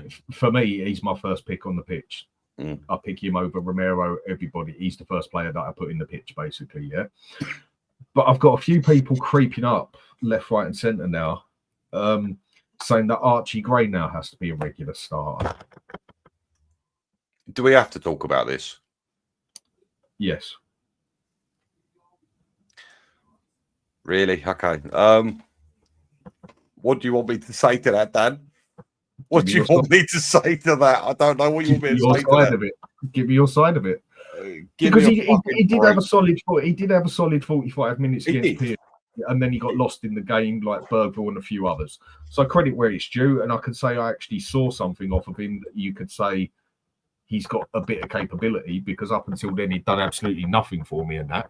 But now I'm starting to see a significant amount of people putting their hands out. No, Gray has to start now. He has to start over Bentancur, even though I think Bentancur had a better game overall than Gray. I think he was one of the ones who actually had a good first half and a respectable second half as such. A lot of people don't like the idea of Paulinho and Bentancur playing next to each other. Some are saying it's got to be Paulinho and Sarr, but a lot of people are saying now that Gray has to start the next few games alongside Paulinho and see how it goes. I mean, look, do you know what? I'll say this much for a couple of them. So Odebear, even Tell, Gray from yesterday. Who else is there? Hold on a minute. There's four of them. Tell, Gray, Odebear, and Bergvall. I think you've got to be careful with these players. I think the worst thing you could do to young players is put too much pressure on them. I feel like you need to drip feed them into the first team rather than rely on them. I think that's a really silly thing to do. With Gray, look, he did all right. Start? Absolutely not. Come on. Come on. No. The Premier League has got to be our bread and butter. We need best players on pitch at all times. I understand you can go with the whole form thing, but he's had one decent game or half a decent game. Exactly. You can't bring in a 19-year-old and rely on them. I'm sorry. It's the worst thing you can do. Yeah, for me in midfield, you've got to be Paulinho and Bentancur. Purely because they are, I suppose, our best midfield players, I guess. I don't know whether you agree with that, but the whole double pivot thing, would you say Paulinho and Bentancur are? I mean, Bentancur, technically, and this is where I say stats can lie on that, technically, stats-wise, Bentancur is actually our most progressive midfielder. Like, getting the ball forward, basically. It's just the question is how far is the pass forward and that. I think Bentancur is miles ahead of bloody Gray. And Sarr, must admit, I just don't... he's an all-right player. I really don't rate him too highly. He's an all-right player. Bergvall, I think he's good at getting the ball forward, but then does absolutely nothing with it 9 times out of 10. But then I do get the point that if you are playing with a Paulinho and Bentancur in the middle, you are going very deep, basically. It's a very defensive idea in the midfield, isn't it? But then who else have we got to start there? I mean, I'm not starting Gray over Bentancur, personally. I mean, Paulinho goes there without saying, like we said, he's one of the first picks for the game. I ain't sticking Gray on that pitch over Bentancur. No, I agree. I mean, yeah. For me, I would go with the fucking 5-3-2 again, as we did with PSG, and I'd maybe have the three midfielders in there rather than the double pivot, because honestly, I don't think that works because of how deep we are when we've got that double pivot. I feel like we should play 3 in midfield personally. But yeah, I can't. But Bergvall is too inconsistent, and I don't think he knows what sort of player he wants to be just yet. People do say that. Yeah, for sure. Sarr, I like Sarr. I do. I feel like he needs. I think he should be in the Olympics, mate. I think he's in the wrong sport. I mean, look, I feel he's got an engine. The boy's got an engine and a half on him. He had some decent passes yesterday. But look, listen, it's a tough one. Again, I think certain players will suit certain games, and I feel like rotation is key for Tottenham. So, against a Fulham, for me, I'd like to think you've got to take the reins in that game. You've got to be in control. So I'd probably, especially being at home as well. Yeah, for sure. You need to assert some fecking dominance. That's for sure. So is Bentancur the right man then? Is it more of a start Paulinho and Sarr then? Because Sarr's definitely going to press forward more than Bentancur will. See, that's the funny thing. I talk about how much I like Sarr, but I don't know if he's the right man for a Fulham. Because I suppose tough one. See, again, this is where we're screaming for a number 8. This is going to sound nuts. I'd probably lean towards Bergvall if we were going to play a 3 against Fulham. Simply because his offensive running is better than Sarr's. However, I know you'll hit me with but he's got no end product, and you're absolutely right, he doesn't. But it's really tough, mate. I mean, and what about Simons as well? I mean, surely he's got to be starting as well, don't you think? I mean, there's been 3 big games now, and he ain't started in them. Like, What was it? Chelsea, Arsenal, and PSG. He ain't started in none of them. So, do you think that would work then? Do you think? Yeah, that's a I actually completely forgot about Simons. Do you think that would work? A 3-man midfield of Xavi, Bentancur, and Paulinho? I mean, I know the style of play I prefer for this team, yeah? I mean, it definitely didn't work against Arsenal, but I asked for 3 at the back, not fucking 11 at the back. And, but with after the game at PSG and other games I've seen us play, I think going for the 4-2-2-2 sounds better, like the way he's played it, or the 4-2-3-1 sort of thing, I think sounds better for it. Yeah, for sure. No, I think you're right. All I know is All I know is you have to take the form that we showed. Again, I know we lost, but the fight and the desire we showed against PSG, you have to apply that to Fulham. You have to apply that to every fucking game. As far we as got to take that to them. We got to take that to Yes. them. We got to take that game to them and win that game and actually take control of a game at home. Yeah, we've got to do something about that. That's insane. That's really insane. Our home form is so poor. Again, I just think with Fulham, as you said a minute ago, we need to show some dominance. We have to take them reins, and we have to dictate the play in that game. And yeah, maybe that three-man midfield of Xavi, Paulinho, and Bentancur might do the job. I don't know, but like I said, Fulham are no mugs, so we'll have to just see what happens. But I just hope the players are motivated. That's all I care about at this precise moment in time. Well, you'd hope so, and that's what we said about with the motivation before, basically, wasn't it? Like, is he going to get? I think that game should do us good, basically, at the end of the day, because we could walk out of that game saying, at least we got. I know we conceded 5, and everyone keeps saying that, yeah. But who actually expected us to score 3? Really? No. I don't think anybody did, mate. I'd be very surprised if anyone pulled that out before the game. That's for sure. I mean, anyone comes and tells me they expected Spurs to score 3 goals, I turn their chatting shit straight away. Fuck off, you're lying. No chat. Yeah. Unless you'd had a bit of gear that night or something, and that there is no way I can honestly see that anybody sat there and said we are going to score 3, whether it's a win or lose sort of thing, but we will score 3 against PSG. Surely not. Yeah, I don't know, mate. I don't know. Let me ask you this is a point he's saying here. I mean, young players are hungry. Okay, they can be as hungry as they are, but are they good enough? Gray has had a good 45 minutes, and that is all he's had. And he's had 10 minutes here, 10 minutes there on the bloody pitch. Yeah. We need to win this game, come love nor money. Frank needs this game through and through. Otherwise, the ice is going to get thicker. People are going to be on his case even more. So can he even take that risk of starting someone like Gray, basically, who's had a good 45 minutes? I think that's more the question you need to look at.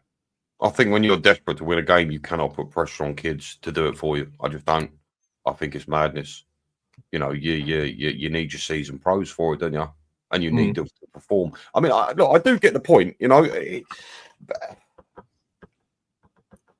don't know. Like, for me, do you really trust Gray right now? Do you really? I mean, where did he even play the other night? Wasn't he centre back? Oh, Gray? No, he's centre mid, wasn't he? Was he centre mid? Because I'm sure when I looked at that team sheet, he was playing at the back. No, what it basically looked at is I think everyone thought it was starting with 3 at the back, basically, but we seemed to play like the same way we did. For me, we played the same way we did against Everton, sort of like a 4. It was almost like a 4-4-2 or a 4-2-2-2 sort of thing, because we were definitely playing with 2 strikers. I mean, that's another one you can say on there. I mean, who else would you start on there? Would Richarlison get a start? Right, I'm just going to throw this out there, and I'm sure... Well, how are you going to play this? Does Kudus get into this? Where do other players come in? Do you know what? I wouldn't have Richarlison doing a Spurs shirt for the rest of his career. I think playing someone like Richarlison is detrimental to the team. I know he scored a goal last night. That's wonderful. But overall, he just can't do the basics. So I would have Richarlison nowhere near that team. If you ask me what to do, I would have Kudus up front with Muani, personally. I mean, I must admit, I can't say I rate Richarlison at all in any means or manner. I mean, don't get me wrong. One thing, I'll take that back a little bit if I say in any means or manner, yeah? Because one thing I will give Richarlison is he tries. And whatever game he's in, he will try. Usually he will fail. And I do think his ball control is absolutely fucking shocking. His passing is terrible. He's okay in the air, but he does try and get stuck into a game. I'll give the player that. He does. And that is one thing I think that is one thing I've been saying the players have been lacking of late. They don't even try to get stuck into the games of late, sort of thing, up until that PSG game, basically. But Richarlison does try. But for me, he's someone, as far as I'm concerned, we can't sell him quick enough. Mia, how are we doing? Hi, Mia. Yeah, not too bad. I was just doing some cleaning and listening to you guys, and I thought I'd pop on. No problem. Always fun to have you on here. So, go on with what we've been saying then. What I thought I would come on and say is we tried the three in the midfield and it hasn't worked. Where I know every game's different and I do get that you maybe have to adjust for different games, but I don't want to see a Bentancur and Paulinho again at home, because it just is. It might seem like it's controlling, but it's also non-effective when it's going forward. So I just think the way.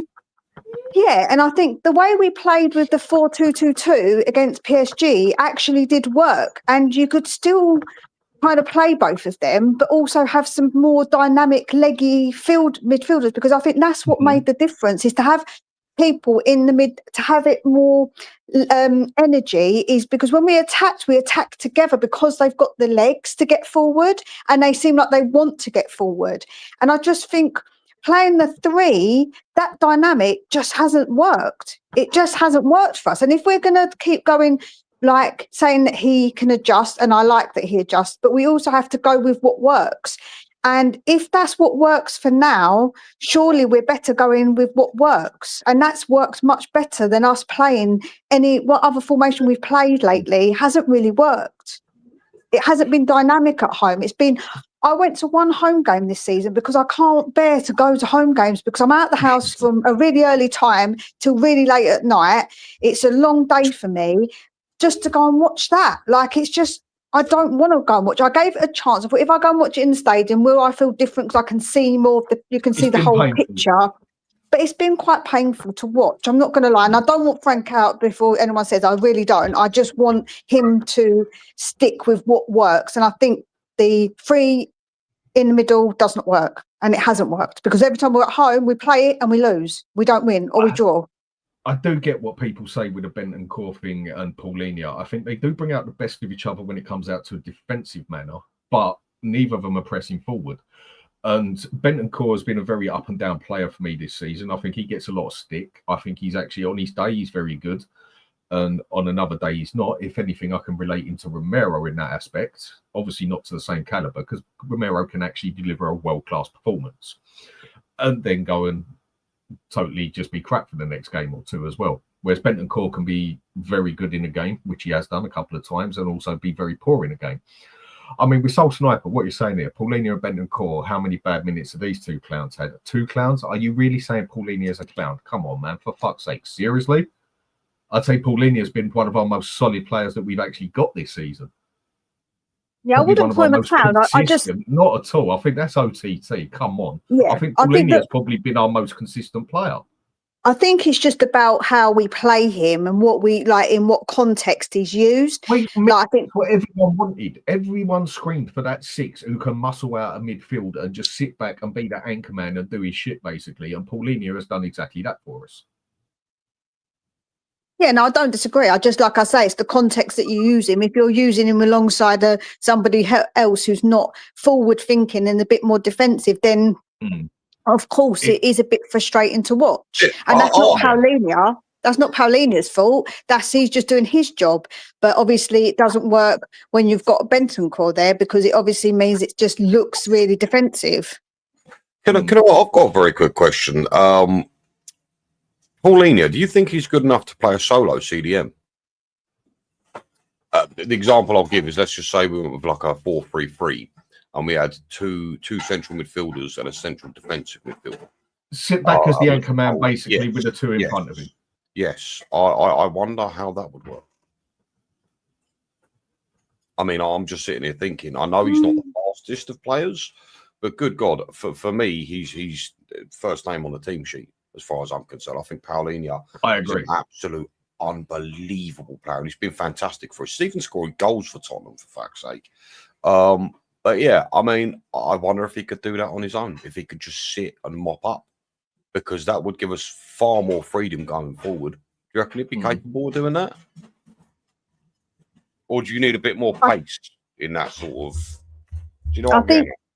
I think you probably need a bit more pace. Also, it depends on who you're playing as well, Benji, because obviously it depends on the opponent. That could be a bit of a dangerous game playing against certain opponents, because they've got a stronger midfield and you don't really want him just to be the solo man, if you like.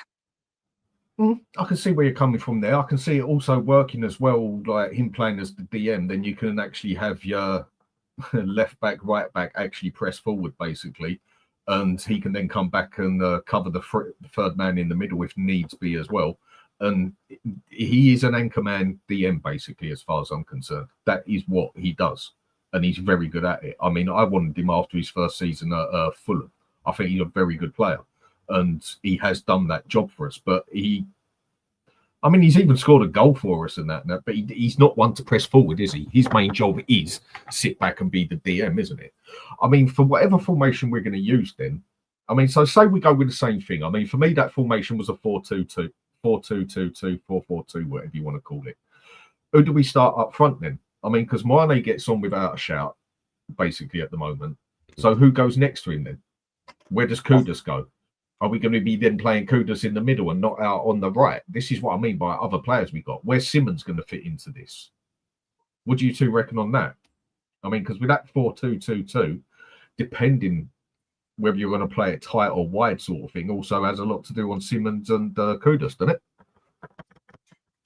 Yeah, no, I get that. But I feel like we did bring them on, so they can still play. But I think when we first play, if we're going to play in that system, I think that we've got to play the best system with the best players that we've got to play there. And I suppose you could play Kudus up the top with the two, but I don't know how that would really work. I don't know if it would work because I thought Muani and Richie actually worked quite well together. Not going to lie, I thought that actually worked. Mm-hmm. So for me, stick to what works. And if they're going to get a bit mad about not starting games, then that's really a them problem. We've got to do what's best for the team. That's the way I see it. We've got to do what's best. Yes, they can come on at some point, but they might not be starting because at the moment we're doing what's the best system for us. And if that doesn't work, he can always change it as well. So what are we thinking here then? Are we thinking, say, a 4-4-2-2? Are we thinking Paulinho, Bentancur, Xavi on the left, Kudus on the right, and then obviously Muani and Richie up front? Is that what we're thinking could be the plan here? I wouldn't play Bentancur and Paulinho still. No, I still wouldn't play both of them because I think, again, it's too defensive. I feel like the legs that we need... I can agree. So, I can see where you're coming from. Who would you have, Mia, rather than Bentancur? I would. Paulinho out, can you? I would have Paulinho, and I would do what we did with maybe a Sarr or a Bergvall, and I think then play Arch. I don't know if I'd play Archie though. Like you said, play Kudus. Maybe play Kudus and Sarr. Okay. Yeah. So swap it a little bit. Yeah, there is questions of how do you fit certain players in there as well, isn't it? I mean, where does Xavi Simons come into this? I mean, surely is there something going on, or is he? I don't know, because that's been 3 big games he hasn't started in as such. So where does Simons fit into this? Because apart from him, we don't really have a playmaker on that pitch. Not that he's really done anything really this season, but. Do you think it could be a possible power play from Frank? You're not performing, so you're not starting. You need to up your game. Maybe. It's possible. Because he definitely doesn't look like he's settled too well, does he? He looks like he's definitely going to need a bit of time. Although the frustrating thing with Xavi, I've noticed the last games he has played and started, towards the end of the game, he started to come alive and started to perform and then was hauled off the pitch, which from his perspective must be quite frustrating. And you can see it when he comes off the pitch, he's quite irritated because I feel like he started to grow into games a bit better because what we've seen from him thus far, early on has been pretty shocking, let's be honest. And I know it's hard to say about brand new signing. It's true. He hasn't been the best, Benji, but when he's looked around sometimes, he's got forward and there's nobody bloody there, man. Like, what's the boy supposed to do? Yes, there's nobody there. That. He's looking around going, where is everybody? Like, I feel like he gets a bit of a hard rap when actually he does try and go forward, but then there's no motherfucker there. So excuse my language, but it's true. There's no one there, man.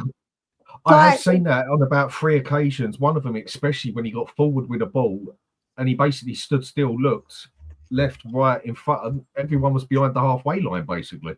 I've seen that a couple of times with it. where he's almost played himself out of the game as such. Like he's a step ahead of a few players, and they just ain't. I don't know. I mean, for me, some of the games I've seen him play in, I mean, I get that has happened a few occasions, but there's been quite a few games where Xavi's not even been able to perform basic things.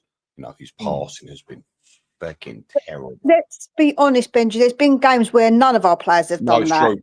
It's true. But you know what? I think there's a level of expectation with Xavi. I think that's probably why.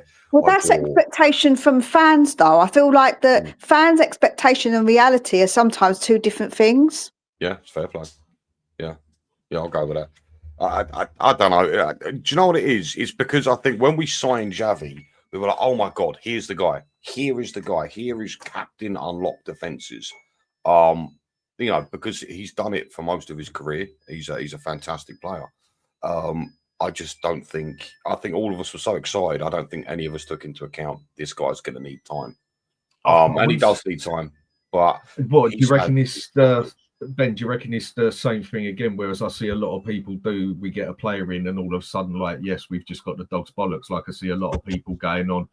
Bergvall and Gray must start at all costs. They're excellent. Like, fuck off, mate. They had a good 45 minutes and that's it. What has Bergvall done all season? He's got the ball up the pitch and lost it every bloody time, 9 times out of 10. He has not played too well this season at all. When you even look at his stats, he loses the ball 9.9 times out of 10. You're all good pressing forward with it, but if you don't do nothing with it, at least with Sarr, when he presses forward with a ball, 3 times out of 10, you'll see a pass or a shot out of him. Bergvall, you hardly ever see anything of the sort. Okay, nice tricky little back pass by him the other night, but how often do you see him even perform a pass? You don't.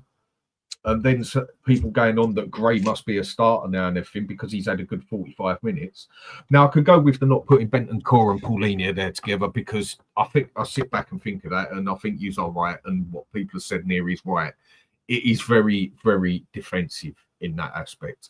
So for me in the middle then, I mean, what was it? Who's just said this up here? So, even Ange Ball saying, give Paulinho a rest and save his legs for Newcastle. Maybe start Bentancur and Sarr there then. I mean, I'd rather start Sarr or Bergvall if I had to start Bergvall over Gray. Gray, I just really don't rate him. I really don't at the moment. He's got plenty of time to prove himself. I still think he should just be out on loan, basically. We've only kept him because Paulinho, he didn't start against PSG, did he? No, he didn't. But I think what he's saying here is give him a rest for the whole game. So he's like fully fit for the Newcastle game because that midfield in Newcastle is powerful. No, for sure. But this is the thing, guys. We've got to win this game. We have to win this game. We have to get out of this losing rut we're on. We've got to win it. And I think in order to do that, we've got to have our best players on the pitch. I mean, I understand his point, and I completely, but we have to win this game. This is not a game that we can take risks on, you know. Yeah, like Pro just said, you can't afford to rest him.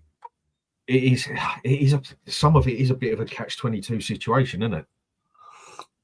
Yeah, it is. And for the person in the chat saying that I shouldn't hide my face, if you want to see my face, go to my channel and then you'll see my face in it.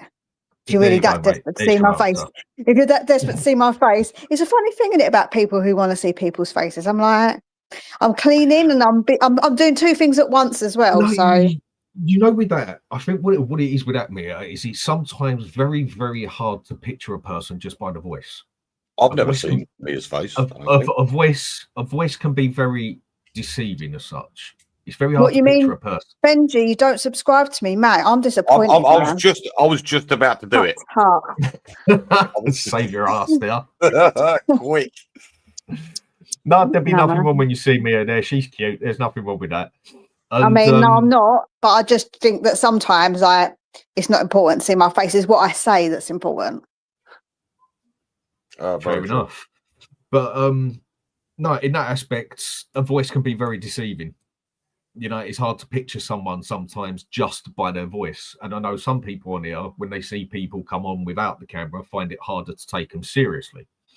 Which, like you said, at the end of the day, Mia, it should just be listening to what the person says at the end of the day, because that's what they're here to do. Basically, isn't it? So, we're already struggling on what we're saying Frank should do with Fulham. And then we've got the other games coming up after that, just to check the whole lot of them as such, because I know that December is going to be, I wouldn't quite say a make or break, but we've got a very, very hard 6 weeks coming up now, haven't we? Yeah, of course. This time of year is always a really difficult time, regardless. And like it's a packed out schedule. I mean, Look, we got Fulham at home tomorrow, and then from there, Newcastle, Brentford, Slavia Prague, Nottingham Forest. To be fair, look, listen, Newcastle have wiped the floor with us a few times, and that strength they've got in that midfield, and I think Tonali is one of the most underrated players in the Premier League, in my opinion. I think he's an excellent player. Really do rate him. Did when he was at AC Milan, and he was a player I'd have loved us to get. Okay, it didn't land on his feet for him totally when he got here, but I'm sure he's a player that would get into most teams in the Premier League without a second call, basically. And that midfield they've got there is physically powerful, without a doubt. Brentford is Frank's old team, isn't it? They're definitely going to have something to prove. And again, our home record, Nottingham Forest. Liverpool, I think, could be a very interesting game for how shit they've been. And do you know what? It'd probably be the first time I'd ever play Liverpool, whether I'd rather play them away than at home, because we're better away. Does that not scream out Dr. Tottenham, though, mate? Come on. How do you get Liverpool firing again? Play them against Spurs. Yeah, so how do you reckon we're going to cope with this over the next few games? Because that's some hard games we got coming up now. And I mean, just in December on its own, that's what, 1, 2, 3, 4, 5, and with the game we got coming now, that's 6 games in the next 4 weeks, basically, from what I'm seeing. That. If I'm brutally honest, aside from Newcastle, I would like to think our following 5 games are winnable. I feel like we could beat Fulham. I feel like we could beat Brentford. I feel like we should definitely beat Slavia Prague. And I feel like we could beat Forest. And look, Liverpool's Liverpool. Who knows? By then they might sort themselves out. They're another one that usually destroys us. Yes, they tend to. So if I'm brutally honest, mate, the next 5 games, I would genuinely like to see 1 defeat and 4 wins. You off your mind? Have you been drinking early this morning, Benji, man? Have you not seen how we've been? Like, come on. I'm just saying what I'd like to see. I'm not saying it will happen, but I believe. I would like to see a lot of things, yeah, but I ain't going to see them. Do you know what I'm saying? Like, that's just the way life is. But, like, honestly, that is... So I don't think we've got a cat's chance in hell to win all of those games. No way. So you don't feel like we can beat Fulham, Brentford, Slavia Prague, and Nottingham Forest? I feel like we should, but will we? Absolutely not. Have you not? Like, if we carry on the plan the way that we're playing, no, because the games that we should be winning, I thought we should beat Wolves, but look what happened. We were winning against Man United, and look what happened. Like, I mean, I think that at the end of the day, the games that we should have been winning or we should have won, we haven't. So we've got to be mindful. At the moment, we're early stages with Frank, and I think that that's a big ask. Well, then I'll sit here and be an optimist. I would like to think the result, the game we played against PSG, I'd like to think that has triggered a switch, and it might put us on a run. Who knows? I mean, I would like to be positive as well, but I'm also trying to be a bit realistic with it. When you look at the games and how quickly we come, obviously they happen so quickly in December as well. So, no, I know you're right. I know I'm just trying to be positive for once. I really am. I know it's hard. Just trying to be open-minded with it as such. I mean, at the end of the day, any game's winnable, any game's losable as such. But when you're just being realistic, it's going to be very hard. I think Fulham, we can get a result out of. Newcastle, if I'm going to be honest, I see a lose there. Brentford, I can see something of a draw coming up there, because at home we just ain't good. And plus, I think Brentford are going to come like they've got a point to prove. Forest, I think we get a draw out of Forest. Liverpool, personally, I think they smack us because they always do. And Palace is going to be a fucking hard game as well because they ain't easy to play against. No. So I could see maybe 2 wins out of that. Really, guys? Mia? Come Surely not. Yeah, I kind of agree. I do feel like Brentford, we should be beating them, but they've got a point to prove and they've not been playing bad. When you look at Newcastle, they do outmuscle us. I saw a couple of Newcastle fans at the last home game when I went there, and they were really nice, like lovely people to talk to. But I was confident then, a bit more confident, because I thought, right, we're at home, you know, blah, blah. But no, so I don't know, Newcastle always a tricky game for us. I think Forest have come back into a bit more of a form, and again, because of the history of like the Marinakis thing, it's almost like maybe they've got a point to prove. Gibbs White got a point to prove. I don't think they're going to be, any of them are going to be particularly easy games to get wins from. I think that we can definitely get a win, but I think that draws are more realistic. So to cut it at that, basically, with the opinion on here, with the Fulham game, where do you see the result? Because I've got a couple of things I've got to go sort out. So with that, where do you see the result and what's going to happen, do you reckon? Go on, mate, go for it.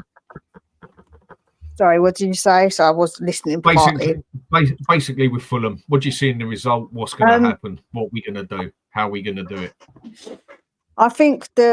I think we can. I think that Fulham aren't a team that's unbeatable, but I just think that we have to be more positive on the ball. We have to be going forward. We can't be afraid to get past the halfway line. Like, we cannot do that. And we can also know there's no point of controlling the ball and having possession if you're not going to do anything with it. I don't want to see horseshoe football.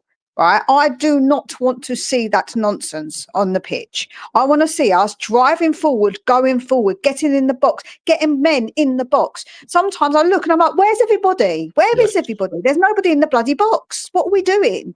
I want us to take risks in the box and not take risks when we're coming out of our own penalty area. Why are we taking risks there, but not risks when we're in our own, when we're trying to score a goal?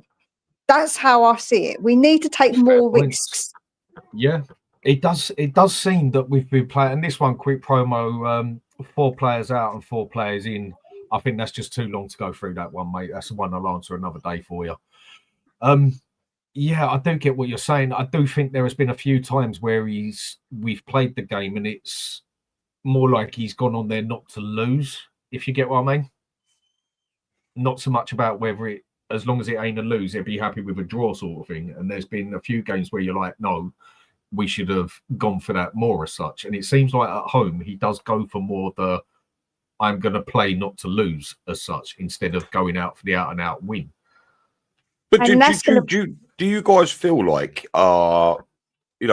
getting players, and Amir, goddamn, you're so right. I see it also. It's shockingly hard to watch at times. Do you think that's a fear factor from the players rather than coaching from Frank? No, I think that's Frank. No, because if you really, Frank. I don't. I think it's the players. No. That one's Frank. That bit is Frank. Frank does not want to lose the games at home. How can it be not?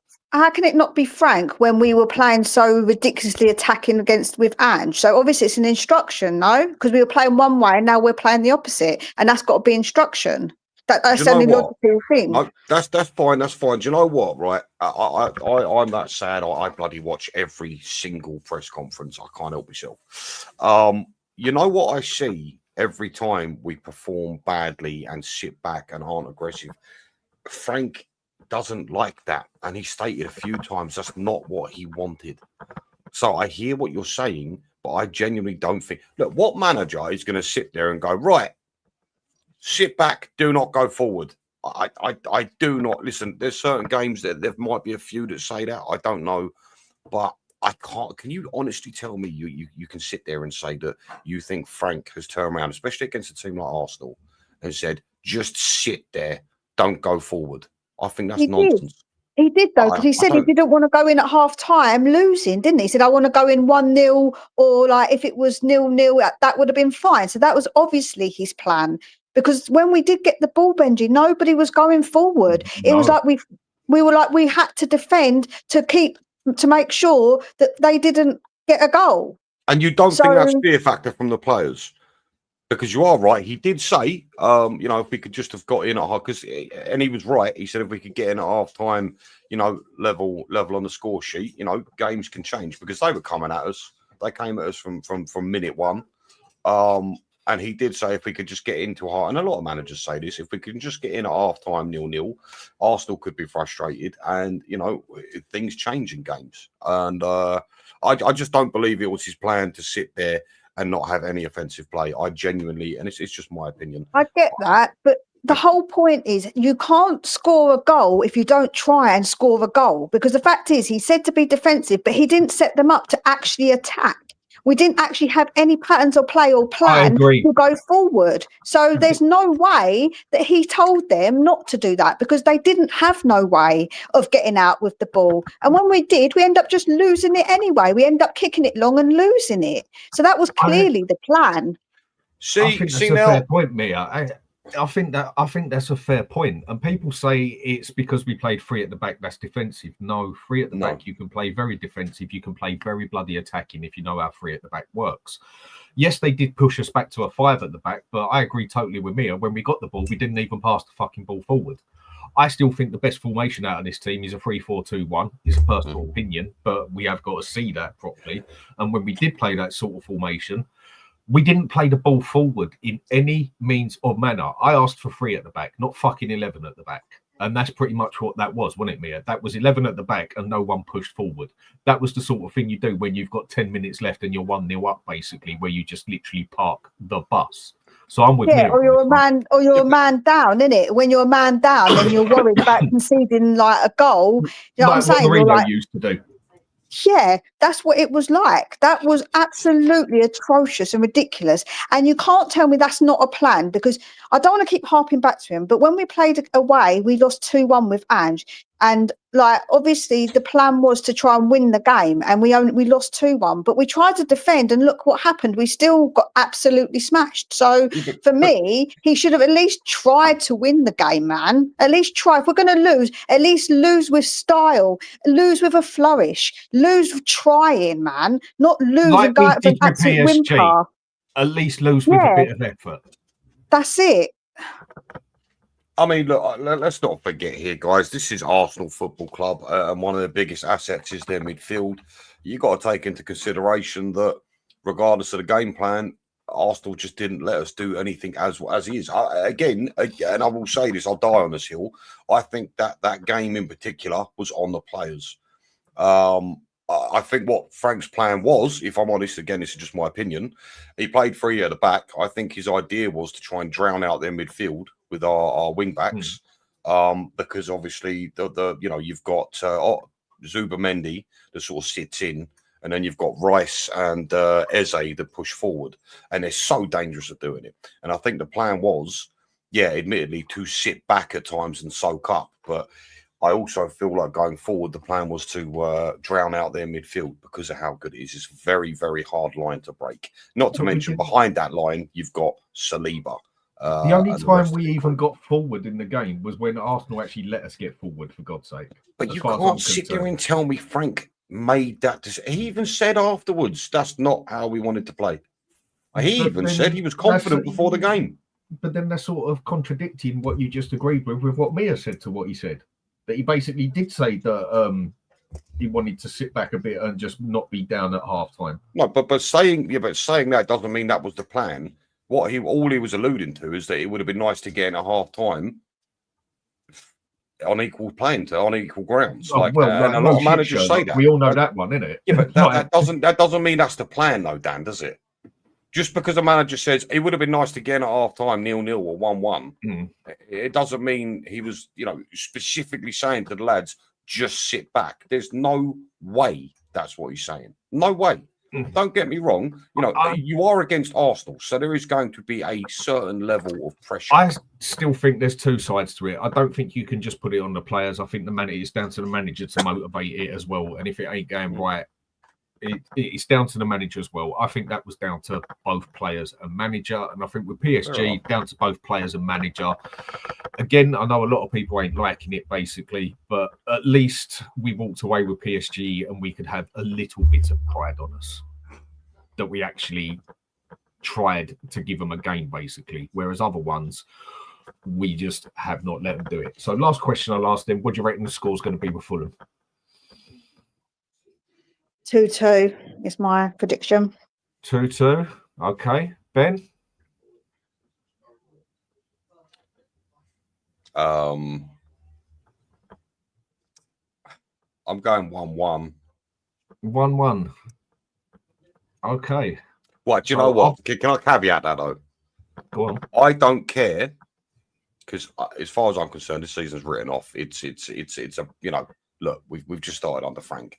As long as I see a performance, an effort, and again, sound crazy, not sound crazy. As long as we perform to a certain level, I don't mind what the result is. As long as I see progression in the way we play and how much the players apply themselves. Because I am a firm believer in Spurs fans, win, lose or draw, will be much happier if we just see the players give it their all. I've said that for many, many years. We lost to PSG. I didn't feel shitty about it because we put in the effort. So, yeah, for me, I'm going 1-1, but I just want to see a performance. Yeah, whereas this one, I'm going to go...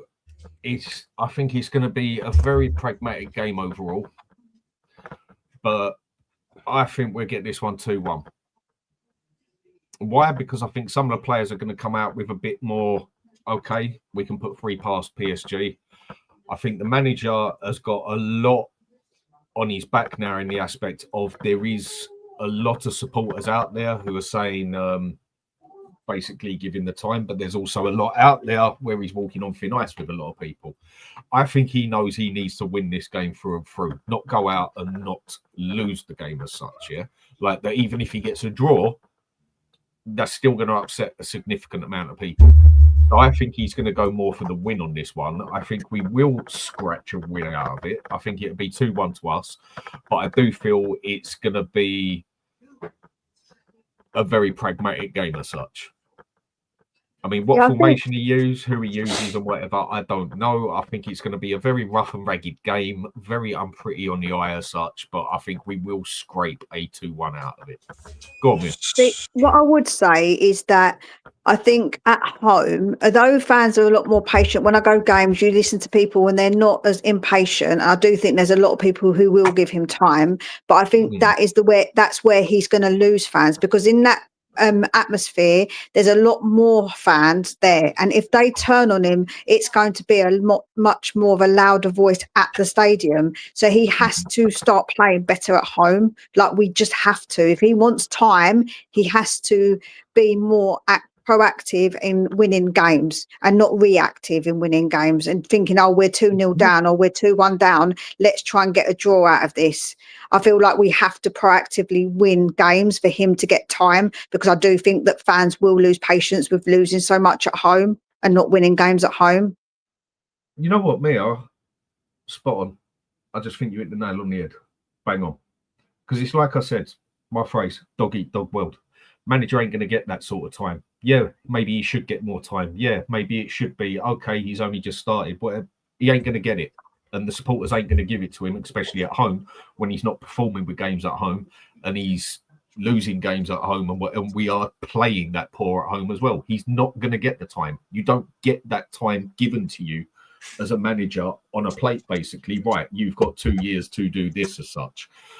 Fans don't give you that time either. Whether they should or shouldn't, that's not the point I'm making. You don't get it, and it is what it is on that aspect. Deal with it, isn't it?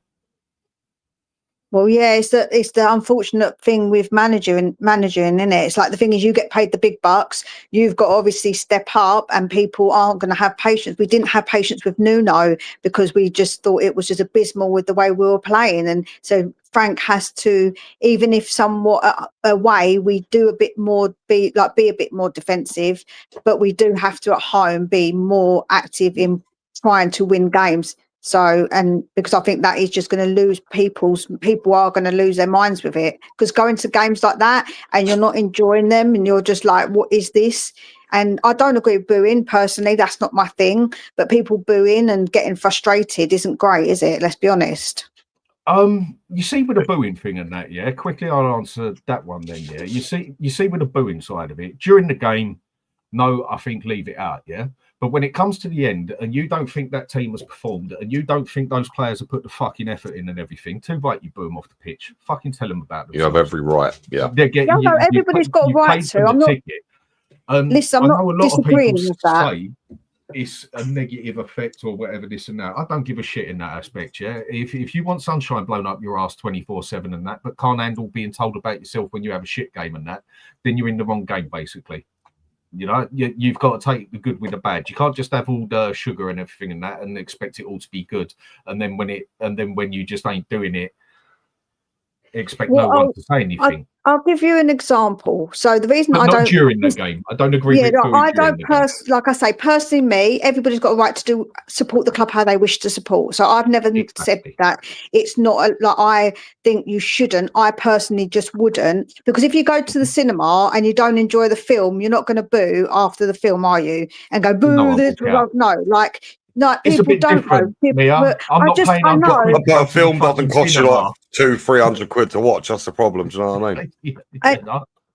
I just, like I say, personally, that's not my ability. I wouldn't personally do it, but everyone else is entitled to do whatever they wish to do. Like that's not really something I'm not somebody who's here to tell people how they should and shouldn't support the team, man. That's not my place to do that.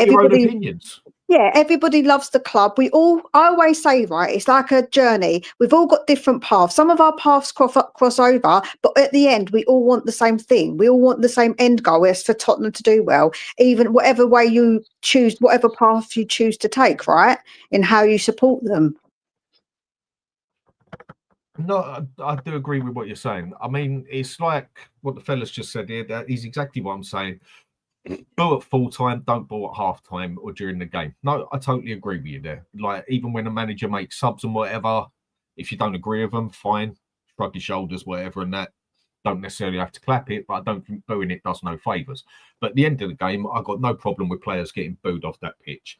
I know people go on about, but what about the mentality, this and that? What good effect does it? Well, I'm sorry. If I've just paid 100 quid for a ticket, and so I've so many, like 50,000 other people in there, and my team has just not performed, when you are getting paid that sort of caliber of money to do that sort of job, you got to know what comes with a packet, basically, and you got to take everything.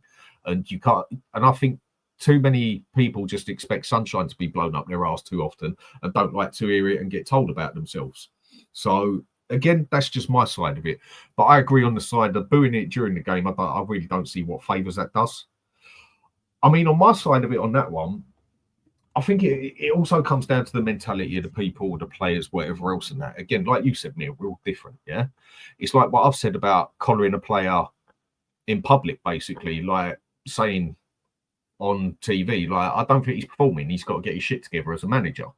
I don't think that's necessarily a bad thing, but a lot of people do.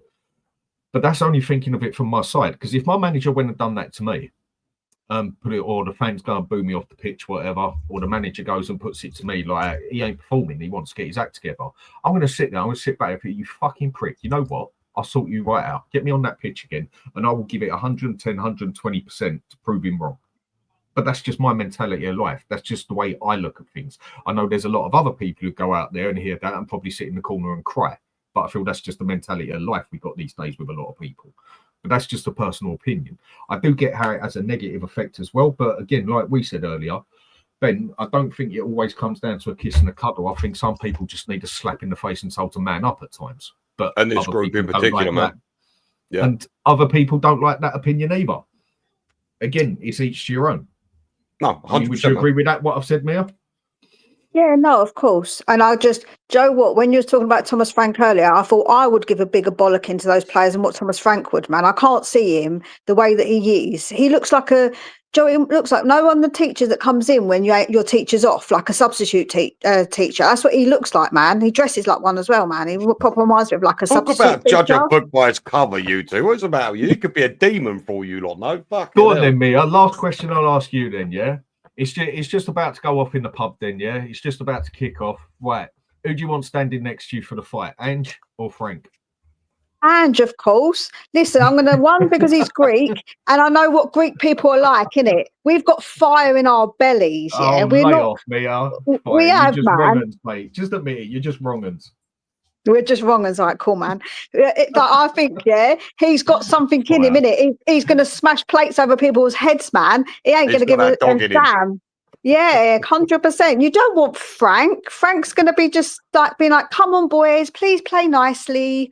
Like, that's what he's going to be like. Like I said, Mia, I think Frank could be the one that'll turn up and like get one of his mates to put a bag over your head and put you in the back of the car, and then you drive off and you've got two big fellas sitting next to you and he's sitting in the front of the car talking to you nicely. Yeah, so what were you saying in the pub? Yeah, I reckon he's more that sort of one, basically. But just for the comical side of it. Right, I'm going to leave it at that. Ben, great to do a show. We are. Mia, excellent to see you on again. Always welcome on here, you know that. Thanks for having me. Thanks for everyone for watching. Give us a quick like and subscribe, be appreciated. After this, it's divert you straight over to Savers. So just put on there HotspurHood raid or whatever, and I'll catch up with people again soon. So will Ben, and I'm sure Mia will as well. Mia, your channel. Please do put it over. Sorry. Yeah, no worries. It's Tottenham's Lone Wolf. If you come over, I do videos regularly. I don't do lives, but I do videos. So I'd really appreciate subs and watching them, liking them, doing all the normal things, and it all helps. I'm still like a tiny channel, so I've not really put myself out there. Like, I've just sort of let it grow if it grows, if you like. So yeah, if you like what I've got to say, then you can hear more of me over there. Okay, and there we go. So do sign over to the Lone of the Wolf and Tottenham's Lone Wolf. Tottenham's Lone Wolf. If I could find the bloody link on here. I'll sort that out. I'll put that out after and put your link on there and that. Anyway, anyone, go to Savers, say football, say HotspurHood raid, and we will catch up again soon. Take care, people. Have a good day. Take it down.